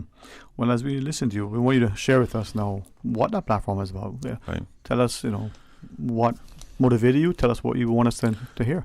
I was going to run 4 years ago, and I just felt it was too early. My daughters were, I had one in college, one going to college, one going into high school, and one in diapers. So, I wanted to make sure that, being a dad means a lot to me, and I want to make sure that, that I was available this year, or this particular election term. I think it's now vital that folks like me, and I'm happy that a lot of new people have jumped in the race, because I believe that we have now a responsibility to guide the country a little bit different. I've jumped in after loads and loads of praying and hoping that it would get different, that it would be different. I don't see that. I think that cost of living is higher than it's ever been. We have more and more people unemployed, on welfare, or in poverty. Our education system must be improved for our children to compete. The environment, we are overbuilding, we are overdeveloping at this point, and we need somewhere down the line reel that back in. Things like healthcare has been a major thing for me, in particular mental health care, because I work with so many families that this is impacting and they can't afford healthcare. So I decided, 2 years ago, that I want to change things. I can't stay in my backyard or be one of those social media warriors that you jump on social media and you complain about all the problems and not do anything about it. And I also believe that people have a clear understanding that that's never been my trademark, right? My trademark is that I'm a doer. I want to get some stuff done. Whatever I say that I'm going to do, that's what my bond is. I'm going to get it done. But I've done a lot, and that's what I want to offer Cayman at a national level, from my most current project of now managing this training center, and that's been going phenomenal well, to starting projects like the skate park and developing a site like that, and ensuring that young people have jobs that they can get paid stipends and so forth from, and developing them, to developing the national after school program. There's so many things that I have done and can do, but we need to now start to look at what are our national priorities. I've been in education for 10 years. 6 of it has been within the Ministry of Education. I've now been in private education for 4 years. And we can do so much more with the same money or less, but we have to act now. So I have 5 leadership priorities: cost of living, education, environment, equality, and healthcare. In all of those, I've broken a lot of that stuff down, and that's what I'm campaigning on. And I've broken a lot of that down. And these were, just so you know, Dwayne, these were things that people had most of their concerns about. We're concerned about the environment. We're concerned that young people can't afford property. We are concerned that our development have gotten to a point where it is beyond control. The property value is so high that I have young couples that are making pretty decent money who have land, who don't qualify for a mortgage because the cost of building a house is way out of their price range. And that's not who we are. We have to make it more affordable. So all of these are things that I believe that as an MP we're going to have to deal with. If not, we're going to have the haves and the have-nots. And right now, Caymanians are becoming the have-nots. And I can't let that happen. We have too much to ride on right now. So with that, as you look at what happens beyond April the 14th, if you're elected, your plan to hit the ground running? Yes, I'm already running, right? I am not. I'm. I tried to explain to folks. I am no longer in the planning stages of this. We now have to roll into the implementation stages of it. We have every report, every research, consultation. We have developed forums, committees, subcommittees. If we can develop it, we've paid for it. We have it on a shelf somewhere. What we have to do is pull those things off the shelf, dust them up, and implement it. When it comes to things like education, every school now have been inspected. Let's make sure that the schools get the resources, right? We can't afford to continue to build very expensive schools and not actually have the best teachers in the world. And we need to push for that. We can't. There's a major gap within the education system. What employers are now seeing towards what we're developing. Our economic development doesn't fit our education. So we're developing things in our education system that has nothing to do with our economic development. We have construction, for example. We have so many careers within the construction field, within the automotive field, within the dive industry, but our people aren't in those fields. We need to start to push it harder because those are the jobs. I mean, I pay my plumber $80 an hour. My electrician, even just a handyman that comes by is charging you $60 to $75 an hour. So these are paid jobs. Landscapers, the average landscaping company isn't owned by Caymanians, right? Why can't we start to look at pushing more entrepreneurship and in making sure that Caymanians have, that it's reachable for our children? Why aren't we teaching it in the school system, right? Instead, we have a school system that says to you, you can get 5 Fs and 90% attendance and you can graduate with you qualify for a cap and gown. I think it's too low, and I think it's not who we are. Who we are is a hard-working, blue-collar nation that we should be filling every job that any Caymanian wants. I know that we have more jobs than we have people, but there should be no Caymanians that's out of work. None. The only way that you're out of work is if you're choosing to do that. We should be developing. We've been talking about vocational and training programs for 40 years. After 6 years of trying to get this done, it took me a year. And we have a qualified licensed training program in the Cayman Islands, right? But we have to do more. So when you said 6 years, you mean 6 years within the government sort of ministry? Exactly. And then 1 year on your own, you might get it done. Absolutely. So it's the bureaucracy? Well, a lot of it is bureaucracy, but a lot of it is will. Lack of will. Yeah. And this isn't the first time that I've come on the radio and I have said, hey, something, if we could just get people who are passionate about this stuff, the stuff will be done. Why would we give a kid a diploma that we know that's not going to ensure that that child is successful? And yet kids are being given these level 1 diplomas like it's hotcakes. And we know that those kids aren't going to be hired. So why are we doing it like that? What I'm saying is that if a kid wants to be a fire officer, then let's bring that program in the public schools. Because we know that that's a transition to a career path. If a kid wants to be, if we have young people that want to get into the automotive field, then let's make sure that they're qualified. I have said we should start it from the time the children are coming over from year 6. So by the time they hit year 7, we are providing them loads of choices within the careers that our economic stability have provided us. We're pumping out a lot of buildings. We're pumping out a lot of vehicles and all of this sort of stuff. Why aren't we fixing these things? Why aren't we doing all of this stuff, right? I'm not saying that we're not going to need professional expertise from overseas. We're always going to need that. But when we have 13,000 people that's drawing some level of welfare at NAU, that's a problem. That's not, that's not for us to brag about. That is a problem for us. 25% of your population. Correct. Okay. And that's what I'm saying. And we talk about that. The current government talks about that as if it's a success. It's not a success, right? We should have been saying a long time ago. COVID gave us an opportunity to reskill, retool, retrain. We had a year to do that. And we could have done it. We could have created programs that ensure that Caymanians are qualified, even in the hospitality industry. Why are Caymanians coming in at the lower end of the totem pole?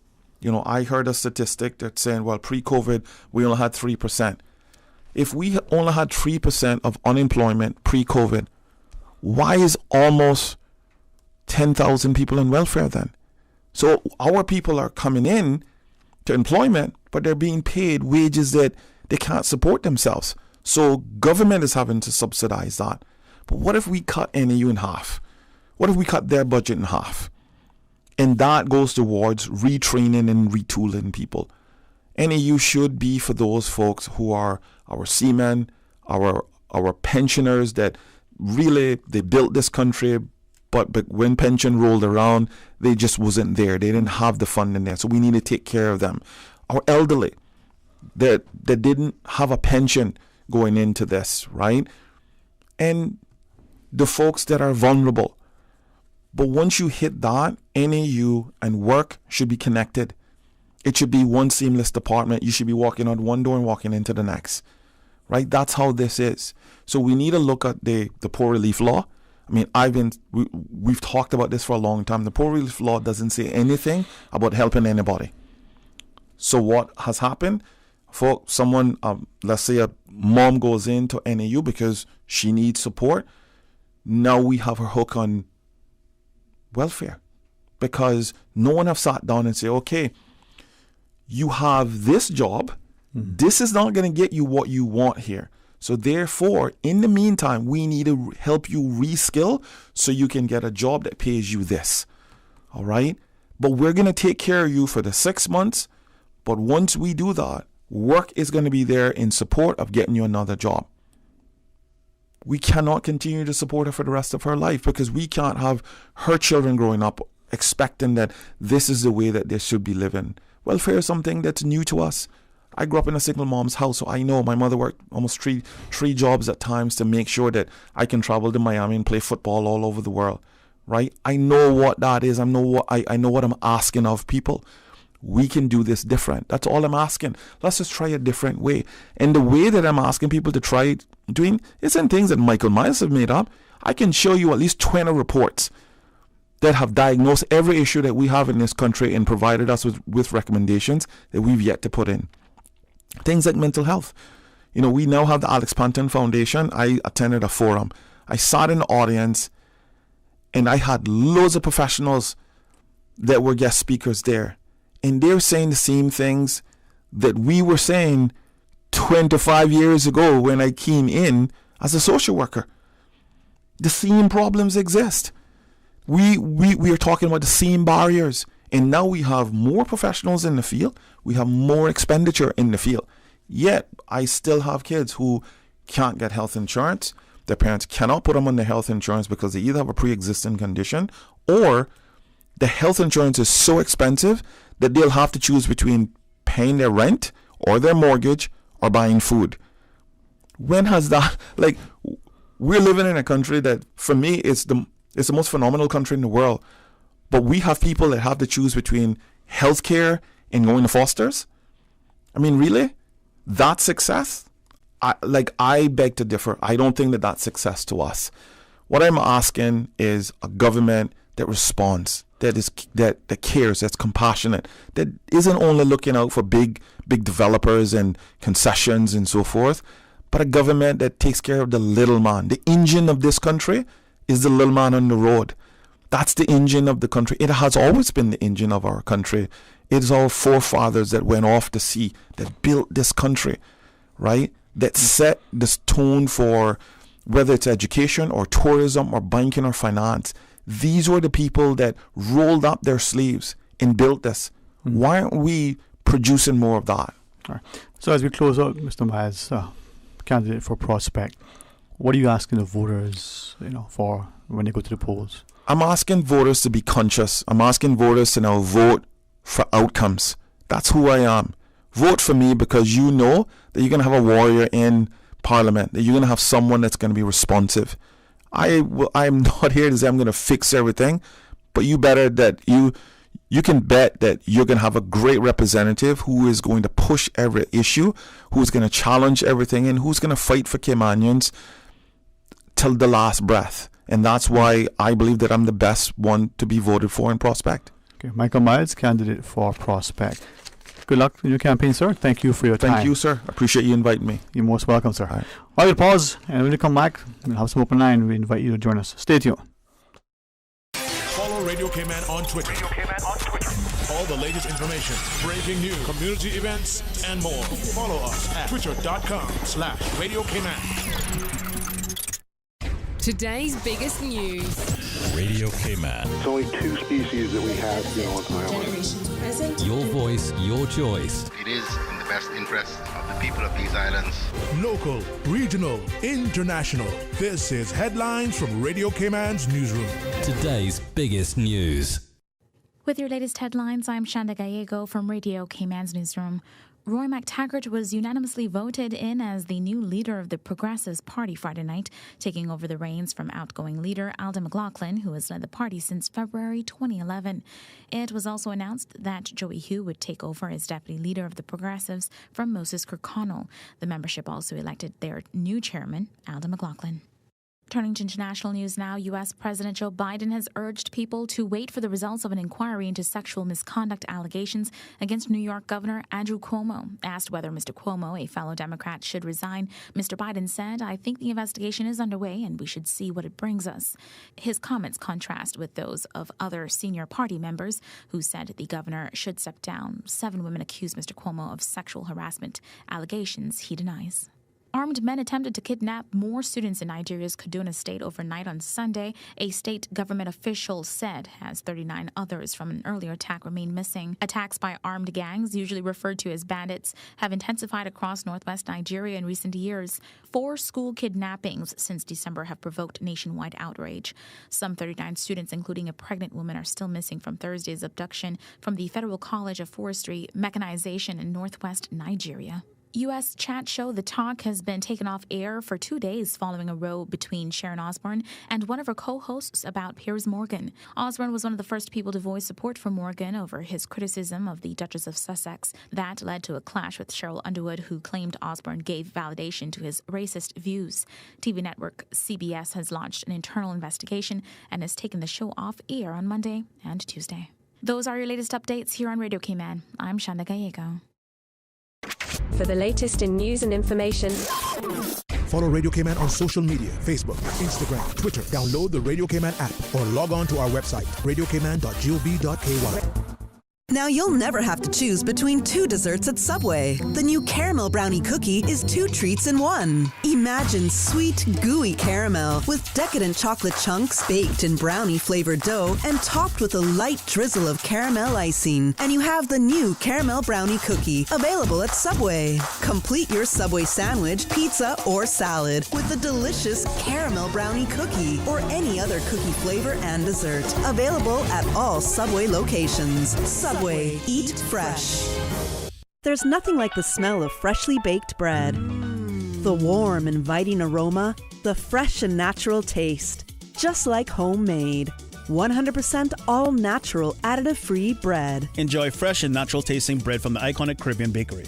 Always delivered fresh to your favorite supermarkets island-wide. Forget the imported frozen and thawed and enjoy our freshly baked selection of quality breads and pastries. Try our classic white and wheat sandwich breads, coconut and raisin breads, hamburger and hot dog buns, and a great selection of pastries. Feed your family fresh with Caribbean Bakery.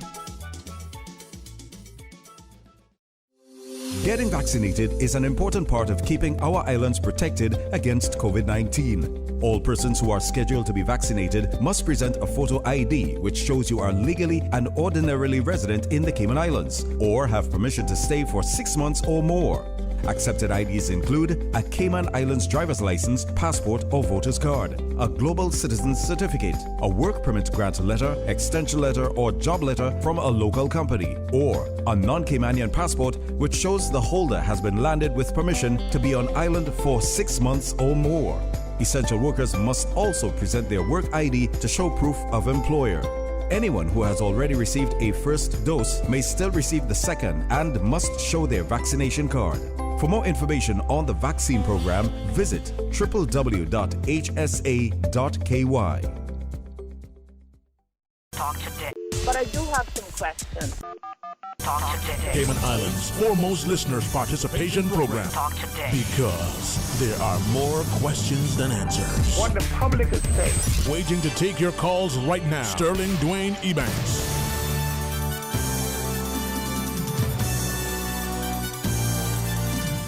Hey, good afternoon. Thank you so much for your time. Thank you for engaging us, and thank you for your constant prayer, for provision, protection, for mercy, grace, love, for wisdom, knowledge, and understanding. Let's make a society safer, healthy, and better.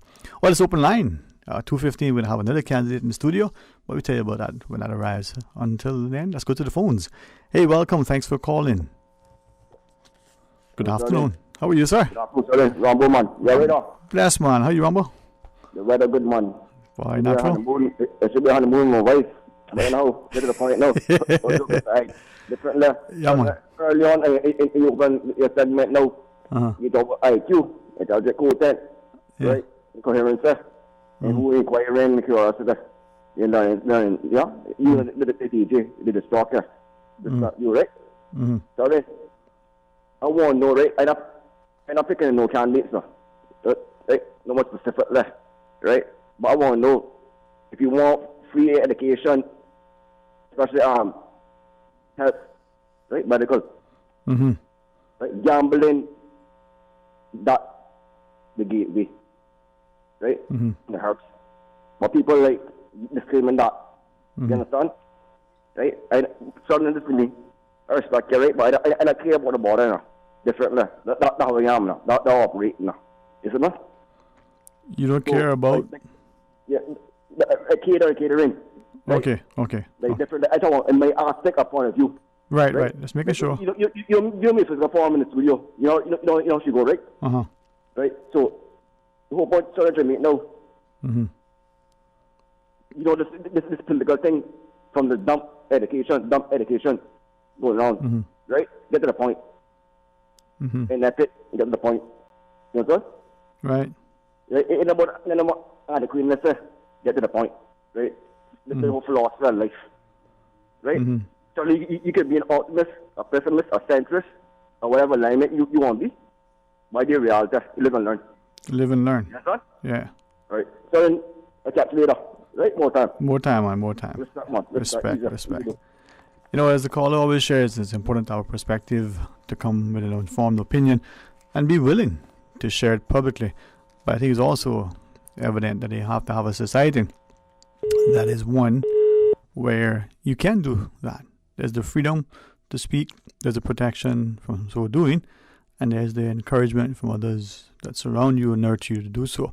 But also there has to be that level of confidence in a society that their voices will be heard. There'll be the opportunity to speak, but they're going to be heard and acted upon. The question is, as we look at the sort of the election machinery, the political campaigning, and the paradigm that is unfolding, do we in fact have all of those ingredients in place? Or is it, as some have feared, if we look to the wiser heads who've provided counsel from their experience and through their expertise, are we at risk? Are we sincerely at risk of having what we believe are inalienable rights, a healthy democracy, being so compromised that we end up, by default, partly because we have not been sufficiently engaged, electing despots? We may not call them dictators because we think it's a democracy. We may look at them and we may conclude, and this is not only in the politics of electing people to govern. This may be in the politics of our PTAs and the like. But have we positioned people that they now become mini dictators through their own arrogance, ambition, and condescending tone? And if so, is it on them or on us? Because we fail to hold them accountable and ensure that there's a level of transparency and engagement. As you go to the phones, hey, good afternoon and welcome. Thanks for calling. Good afternoon, Dwayne. How was your weekend, my friend? How are you today? I'm all right. Glad to hear that, man. Thanks for calling. Yes, Dwayne, everybody in the country see the failure of PPM and the alliance, they call themselves the alliance, to collect the crowd.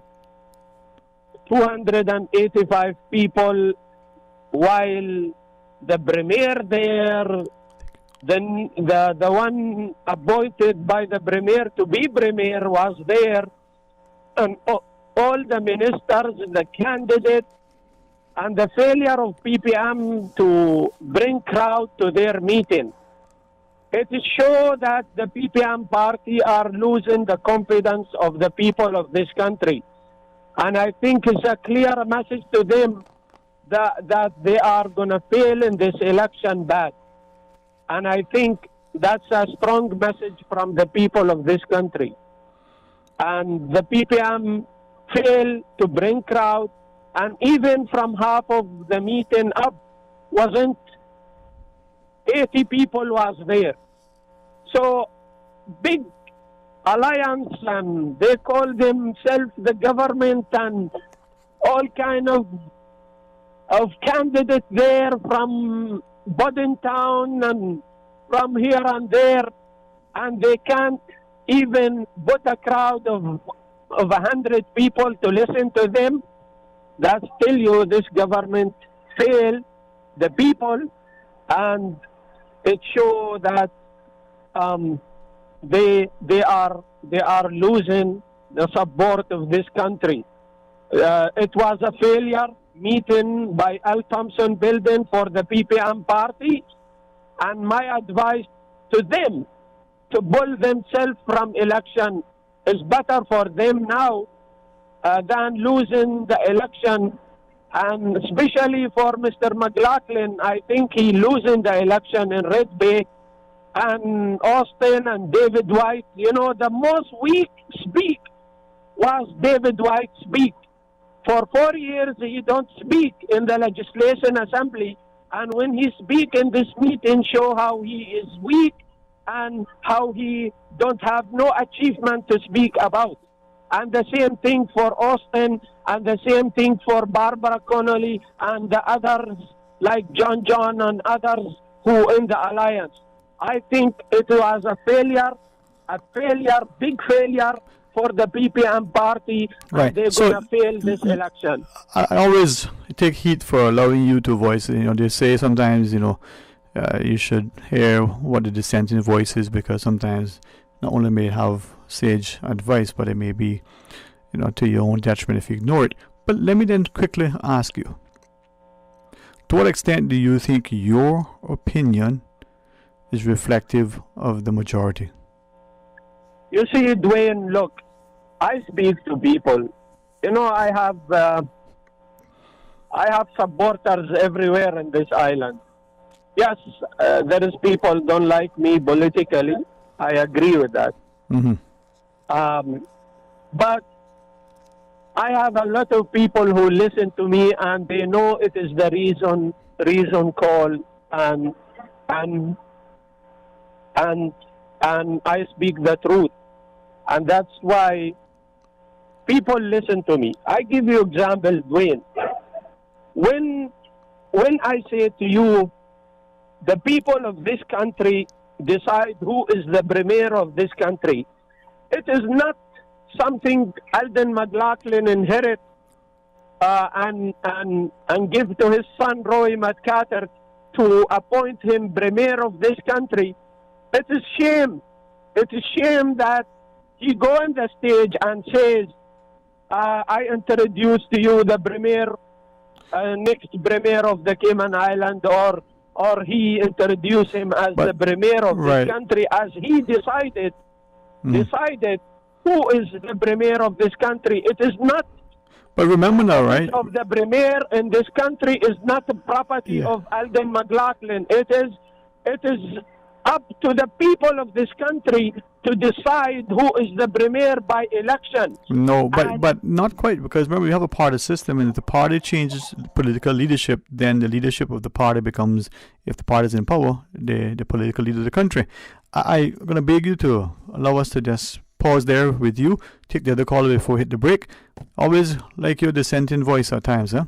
To my, let's go to the next caller. Good afternoon. Thanks for calling. Good afternoon. How are you today? Okay, hello? All right, well. Hello, good afternoon. Alrighty. Well, caller? Okay, well, we do have a political candidate, I think, slated. DJ Lynn, if the candidate is in the wings, we'll pause in a second and take the break and come back and hear from the candidate. And as the weeks unfold, well, hopefully the mornings will be as wonderful as the night. Let's go to the phones. Good afternoon.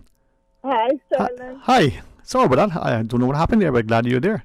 Yeah, you know it was there, so you cut me off.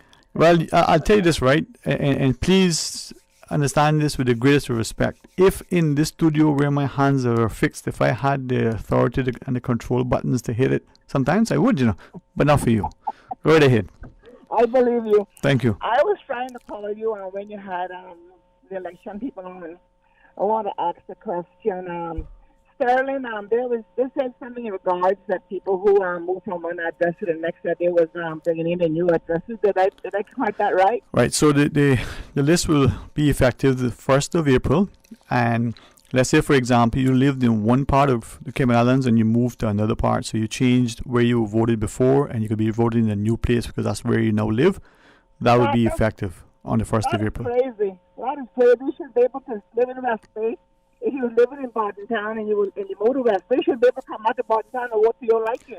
Well, some would probably agree with you. Others would say if you live in the Cayman Islands, you should be able to vote for all of them. But, And another thing, too, when you had Mr. Miles on just now, yes, ma'am. Every 4 years we talk about education. We need to stop using education and the political football in the election time, because every 4 years all you're going to hear is going to be this improvement here, this improvement there, and it goes for 1 year and bam, it's out the door. I hear you. Let me give you 2 examples. Okay, go right ahead, and I will ask you something. They had it the other day. Last year that the kids, before last, the kids have to have the hair cut to certain lengths. And they can't wear no slippers and so forth unless they have a stick foot and they have to bring a doctor's note. Yeah. Right now, Sterling, all that is thrown out the window. Kids with long hair, the girls with all this weave on hair, these jewelry and stuff that the city doesn't want the kids to wear to school. The kids gone right back to what it was 2.5 years ago, doing their own thing again. I could go deeper, but I want to leave that there. I just wanted to say that I am not no expert on politics and so forth and so forth. But Sterling, when I had a PPM meeting there by A.L. Thompson, the majority of people some of them didn't use the chairs. They was keeping their distance, and they would wrap around from Sound Road, down going, just wrap around. They were wrapped around in their cars. I watched it for a while, and they was out there by the galores, and the horns were just going like crazy. I had a family member there told me that the crowd was humongous, but the majority of people stayed in their cars. A lot of people got fooled by the chairs that were sitting out there. So I just want to say that people need to get the information right before they come and broadcast how bad this government is doing, and then other government are going to be coming. Sterling, one of our biggest problems is with the government. I get on the radio and I beat them up when I'm ready to, don't get me wrong. But we, the people, we have this little mentality that don't care what the government do for us. It is not enough, and we're not pleased. I come to the conclusion that the people of this island want the government blood, and when they suck all the blood of the 19 people and whoever else sitting in the back bench, and they all drop down, then they got to bring in another set of people, and they got to suck their blood dry too. We cannot please nobody on this island. We just need to be thankful that we are where we are today. Yes, the investors are coming. They've been coming for donkey years. It has nothing to do with this one and that one. We've been selling Cayman property from I was a little child, and I'm 5 years old this year. So the Caymanians that they do have left, they need to get out, meet the people, welcome them, whoever they may be, your neighbors, be nice to them, offer them a bottle of water. They can take and go and give half of it away. We are too selfish. Yeah, that's the thing, too selfish. We need to work together. Hey, respectful, Mom. Let us let's just pause there. We're going to take a quick break, and then when we come back, we have another political candidate. We'll tell you who that is when we come back. But hey, thank you for that, and hopefully you enjoy the rest of your afternoon. Quick reminder that this evening, the candidates for Red Bay, as part of the candidates forum, Adam McLaughlin, together with Mr. James Sammy Jackson, Sammy Jackson, the two candidates for Red Bay, part of the candidates forum. You can watch it live on Radio Cayman's Facebook page, all of the cable channels for CIG TV, and of course the Chamber's YouTube channel as well. Well, let's pause and take a break, and when we come back, well, who is the next political candidate in the studio? Well, join us and find out. Explore your history. Explore your land. Explore your sister islands, the ultimate staycation experience. Your culture, your freedom, the land that time forgot isn't gone. It's your sister islands. Discover all that our sister islands have to offer. Did you know that defective airbags can cause serious injury or even death if not repaired immediately? Right now, millions of vehicles around the world are under recall for faulty Takata airbags, and yours could be one of them. At Vant Motors, our priority is to make sure the Toyota or Ford you drive is safe. So we are offering customers a free, fast and easy airbag swap out if your vehicle was manufactured in 2016 or earlier. Find out if you need to have new airbags installed by emailing your Ford or Toyota vehicle's VIN or vehicle identification number to service@vantmotors.com, or stop by Vamp's Service Center or call us at 949-2245. Don't risk it. Get the airbags in your Toyota or Ford checked for free at Vant Motors on Walkers Road.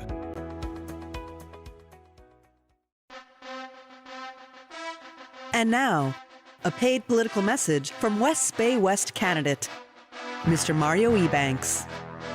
It's time to empower families, parents, and communities. It's time to manage our growth with sensitivity to our culture, social fabric, and our Christian heritage. It's time for a better quality of life and reduced cost of living. West Bay West, on 14th of April, please vote for Mario Ebanks. Together, we can restore dignity, build better communities, and achieve positive change. It's time, West Bay West. It's time. The proceeding was a paid political message by West Bay West candidate, Mr. Mario Ebanks. The Cayman Islands Seafarers Association would like to inform all members that there will be a quarterly social on Tuesday, 16 March at 7 p.m. in the Seafarers Hall, 11 Victory Avenue, Prospect. Transportation will be provided for the meeting. 3 buses will leave from the West Bay Town Hall at 6 p.m. The Barnes bus route in Georgetown leaves the public library parking area at 6:45, stopping at the Cayman Compass building and the airport Fosters. The bus marked Bobo $1 public transport and is blue in color will do pickups from British Caymanian and Uncle Bill's on Eastern Avenue, Walkers Road, Shedden Road, and then Crew Road. The bus from East End will do pickups from the primary school parking lot, the gas station, and wreck of the 10 Sails starting at 5:45. North Side bus pickups are at the Chisholm store and the soccer field starting at 6:15. Boddentown pickups are at Lorna's gas station at 6:45, and Savannah pickups are at gas station next to Wendy's at 7 p.m. Remember, the CISA Quarterly Social is on Tuesday, March 16th at 7 p.m. in the Seafarers Hall. Talk today. But I do have some questions. Talk today. Cayman Islands' foremost listeners' participation program. Talk today. Because there are more questions than answers. What the public is saying. Waiting to take your calls right now. Sterling Dwayne Ebanks.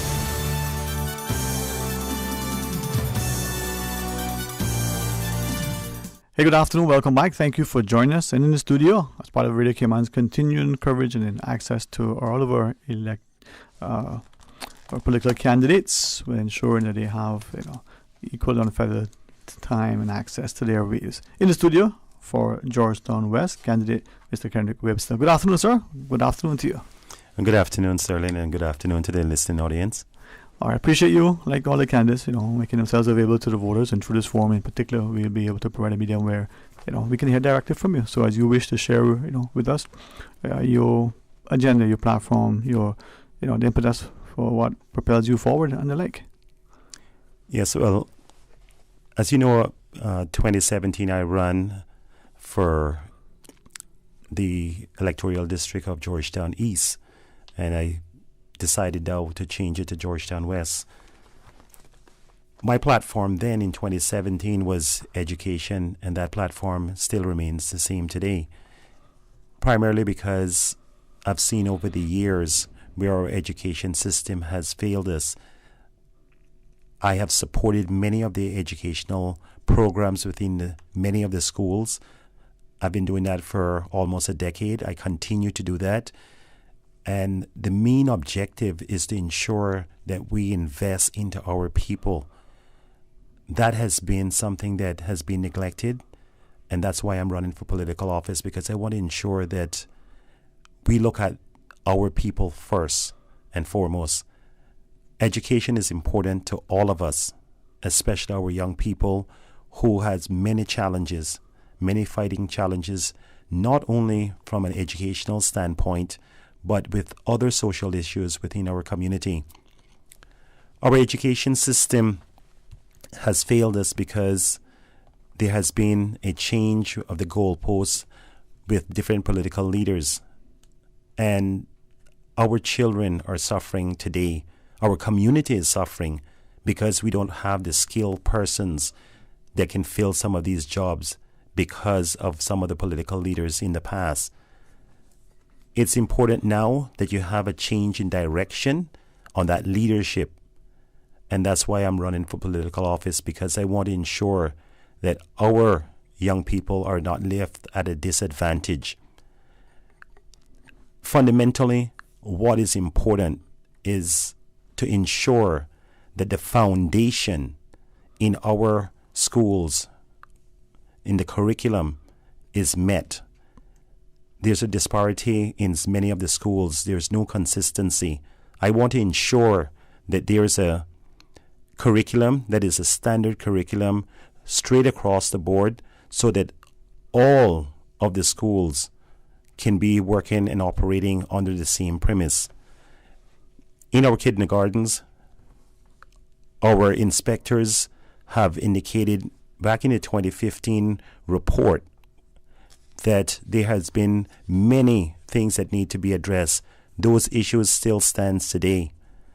How can we have a social promotion system in our schools with things that need to be addressed, and our children are being disenfranchised from that? Another area that concerns me significantly is the testing, early testing on a consistent basis of young children that might end up having ADHD, dyslexia. These children need to be identified earlier in the education system so that they can get the necessary tools to take them through.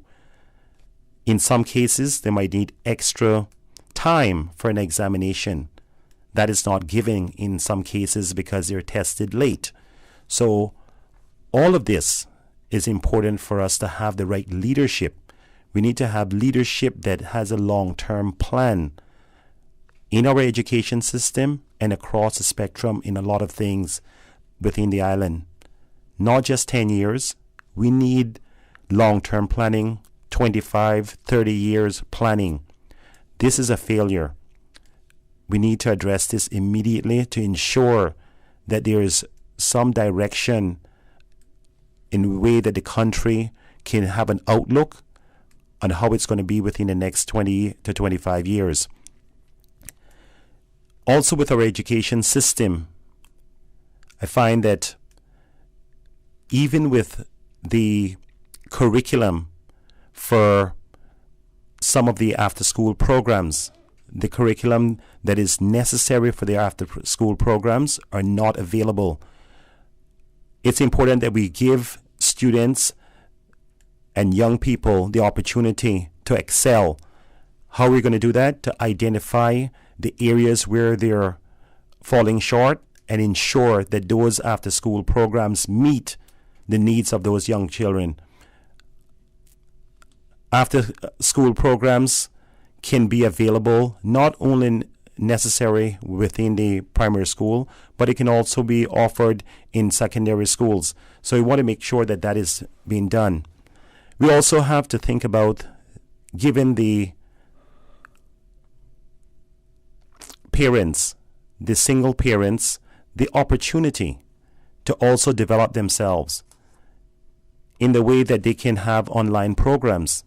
These online programs I would like to see fully funded.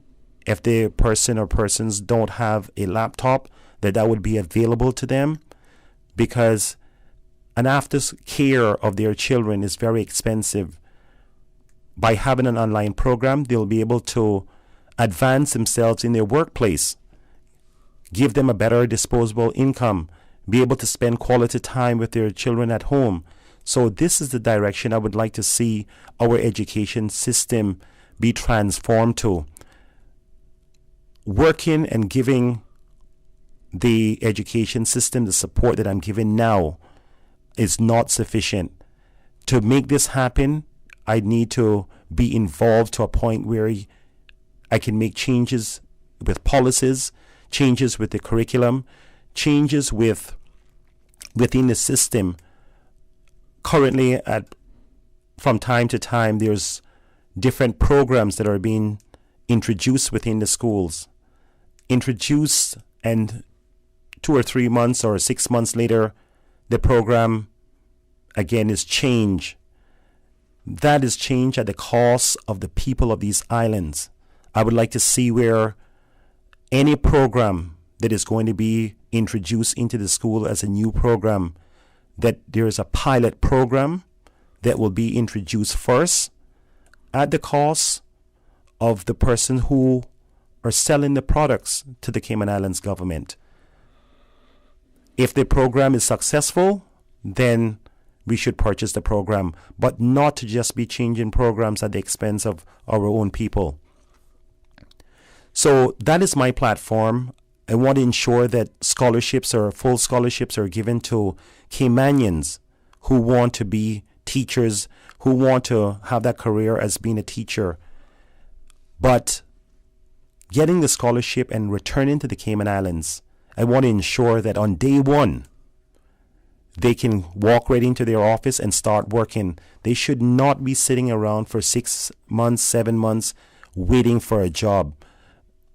That is a problem within our society, not only in the education system, but in many, many different areas. And we're losing a lot of good Caymanians that has gone off to school and want to return, but realizing that they're not going to have a job for a year or maybe 6 months, they decide to stay wherever they're at and again make a life there. We're losing out on quality people. So we need to ensure that there is a succession plan within the government system and across the island to ensure that these young people have the opportunity to fill these jobs when they return to the Cayman Islands. And that's how we're going to transform the Cayman Islands, by investing in our people. With the education system, the scholarship secretariat is another area I think we need to focus on. Giving our young people career guidance is important. The career guidance will channel them to a point where they can understand what the career paths are, the choices that they have, but mostly important is when they get to the point where they want a scholarship or they're looking for a scholarship, there's a vehicle there that will be able to identify the scholarships that are available and how they can apply for these scholarships. Currently, there's no system. There are scholarships that are available that the parents or the students don't know about. And again, this is a failure. We need to ensure that information is provided to our young people, give them the guidance, and allow them to grow, allow them to have hope, allow them to be successful in our country. Our young people and our environment is important to the development of this country. And I want to ensure that this is done. And the only way that this can be done is that the people of Georgetown West give me an opportunity to serve come April 14th, to be their representative, not only for Georgetown West, but for the wider Cayman Islands community. We also have some other issues that faces the Cayman Islands today. On a regular basis, we're complaining about the traffic situation. For many years, I have been suggesting and making recommendations about the traffic situation, especially right after Ivan. We had an opportunity to fix our public transportation system. Building of roads are necessary, of networking in various areas to ensure that there's a network of traffic flow. But it's not the solution to solving the traffic congestions within our islands. I think it's important. I think it's time that we invest heavily, like other islands, neighboring islands, invest heavily into a proper public transportation system with the right size buses, reliable transportation service, with bus shelters, with also information of a proper schedule to ensure that those persons who are taking the bus have an idea what time the bus is going to arrive.